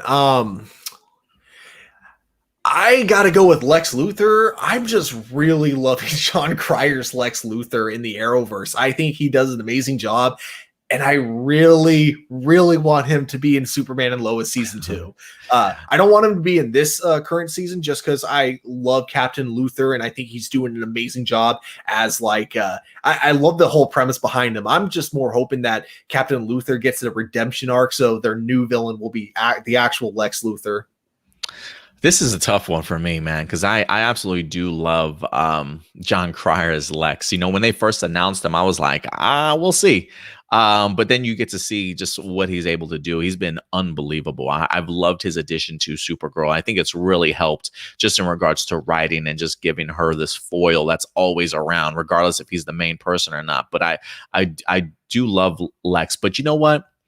I am going to go with Tobias here. And I think I go with Tobias in here just because of the fact that it's just such on a more personal level, you know, really knowing who they are, their life, knowing who Black Lightning is and his family and things like that, his connection with Jefferson, what he did to Jefferson's father and things like that. There's just a lot of personal animosity between those two. And for me, I think that's what kind of puts it over the top. And just also, I love how Tobias has had a role in every single season so far of Black Lightning, whether that be the main villain or still a main storyline that just kind of carves its way through while other things are being focused on. So I love how they've managed to keep him around and still keep him as important of a role in Black Lightning, despite everything else that it's certainly going through. So if you say John Cryer's Lex, I'll definitely give that to you. Like for me, it's a flip of the coin. So I'm definitely going to go ahead and say Tobias on this side, just to go ahead and even it up. But I think they're both incredible characters. I do have to also give this to Tobias too, is like when you look at season 3 and you look at how, you know, even when he's being held in the pit and he's powerless, like in literally dying of old age, you still think that like, oh man, this dude's still dangerous, you know? Absolutely. The fact that you still think that when he has everything taken from him, you're still like kind of just like, yeah, no, this dude is still on top of everything. And just his trying to convince Lynn, you know, to let him go and to like work alongside of him, right? Like even in the worst case scenario that Tobias finds himself in, he's always still trying to plan something or plant some, you know, some ideas or little breadcrumbs for him later on in that season or even future seasons, you know? So great stuff. I mean, they do both work. So I can't argue with anybody, whoever you decide to pick. Hey, Jay does ask me, do you still not like Anissa and Grace's relationship? No, I can't stand the relationship. What it's just a forced relationship on me. Like I'm supposed to be okay. Like, oh, you're supposed to know that they're in love with each other. I just don't see it. It just feels awkward to me. Like I wonder if one of these women or both of these women are bisexual or actual lesbians in real life, because I feel like they feel uncomfortable sometimes when they make these scenes. Like for me, it makes me feel like awkward watching them because I'm like, is this even like, I don't know, it just doesn't come across as believable to me. Like the fact that Grace hasn't been in this show for like 2 seasons, it feels like, yet I'm supposed to believe the investment of feelings that Anissa has given her, and then when they are on screen together, like sometimes it's just the most awkward sort of chemistry between these two, and the writing just doesn't feel natural to me at all. So it's hard for me to get on board with it. And then the fact of rushing into a marriage and putting a ring on her finger, I'm like, have you spent a week with this woman in total? Like I have no idea. So it just feels a little bit unbelievable to me at times. So no, I'm not a big fan. Again, just to clarify, it has nothing to do with them being lesbians or bisexual with each other. None at all. I'm just saying the chemistry and the believability and the writing factor just hasn't come across to me to warrant this relationship at all. So no, I'm like, there are moments I don't mind seeing them together, like when they're doing the crime fighting and stuff together. I think those are great moments between them, but there are a lot more just awkward moments than I feel good moments between them. So no, to this day, I'm not okay with this at all. Yeah, it to me the relationship has never seemed genuine, and it's similar to like Barry and Iris early in the Flash. Like I think the two have gotten a lot better at it, like both with the writing and with the actors having chemistry. But like early on, when you had like characters reacting to Barry and Iris and saying, "Oh my gosh, you guys are like the perfect couple," it's like, no, not really. And then kind of how I feel with Nyssa and Grace. It's like you have all these characters around them trying to act like they're the perfect couple, but like we as the audience don't really see that playing out. I mean, the fact that Anissa's sister, you know, she, as far as she knew, her sister died, and she didn't feel like that was something she should tell her wife about. Yeah, that like, alone, it's just like, why? no, they are definitely not a good couple. No, I'm glad you pointed that out. Like, why wouldn't you confide in your wife, man? Like, I mean, you're putting a ring on her finger. That's because you love her and you feel like you could talk to her about anything, right? Like, and all of a sudden it's like, oh, you can't even have your stuff moved in. Grace, like, what? You're not even gonna give her a corner of her stuff? Like, it's just one of those things that I think it's just the Anissa character to me. I've seen like even her sister jokes about how loose she is and how she just jumps from woman to woman. Like, that's just who Anissa's been in the very beginning of the season. So for her to kind of rush into relationships, like, feels like it's a little bit of her character. And I feel like that's goes along here with Grace, that she rushes into these feelings with Grace, but doesn't take into the account all the work that goes into a relationship or a marriage type of thing. It's just, yeah, it's just hard for me to wrap my head around. But going back to Lex or Tobias, Malik gives his thoughts here. Lex is my favorite Arrowverse villain. I can't argue with that, Malik. John Cryer is absolutely excellent, and I'm with you too, Stuart. I hope that he does pop up in season 2 of Superman and Lois in some fashion or another. I really do. Like, just don't be done with that character because Supergirl is off the air. You got to keep Lex around at some point in time. Yeah, and for this season, personally, what I wish they did with him, but I'm also not surprised because this would be really ambitious. But I think I brought this up on the show before, the idea of him being president and having a low key factor in all the other Arrowverse show, like not like as not just even needing the actor, right? Not even needing the actor on set, but him just as president making these laws and doing things that just have negative effects when it comes to the other Arrowverse shows. I think that could. I would love it. I would love it. And so we still have ourselves quite a few episodes of Supergirl to certainly get into. So who knows what the future is going to hold for Lex Luthor, but I'm definitely going to be paying attention. But other than that, guys, I think that's going to go ahead and wrap it up for us here today at A+ Hero Report. So thank you, everybody, for all your comments, all your discussion topics, all your live viewer questions for sure, and definitely giving us your thoughts on a lot of the articles that we certainly talked about here today. So thank you very much, guys, for that. But before we wrap up, Stuart, if people want to go ahead and reach out to you on social media or follow you, where can they find you? And if you have any other projects that you're working on, certainly go ahead and let them know. Yeah, you guys can follow me here at TurboStew01. And as for upcoming projects, well, like I got kind of a series that I want to start on my YouTube channel, a couple. Just doing like kind of riff reviews, like, so not like real movie reviews, but like riff reviews of just kind of like some silly movies out there. So I've already gotten like one in particular, and then I got a couple of other videos in that similar fashion. So if you guys want to check that out on my channel, it's Turbo Studios. Go right ahead. But on Twitter, you can follow me at TurboStew01. Awesome, Stuart. Thank you very much, man. And of course, guys, if you want to go ahead and follow us on social media, you can do so right here up at the top. A+ Opinions, very active over on Twitter, as well as our main page, which is our Facebook page. You can also check us out over on Instagram, as well as Twitch for you gamers as well. We've got a ton.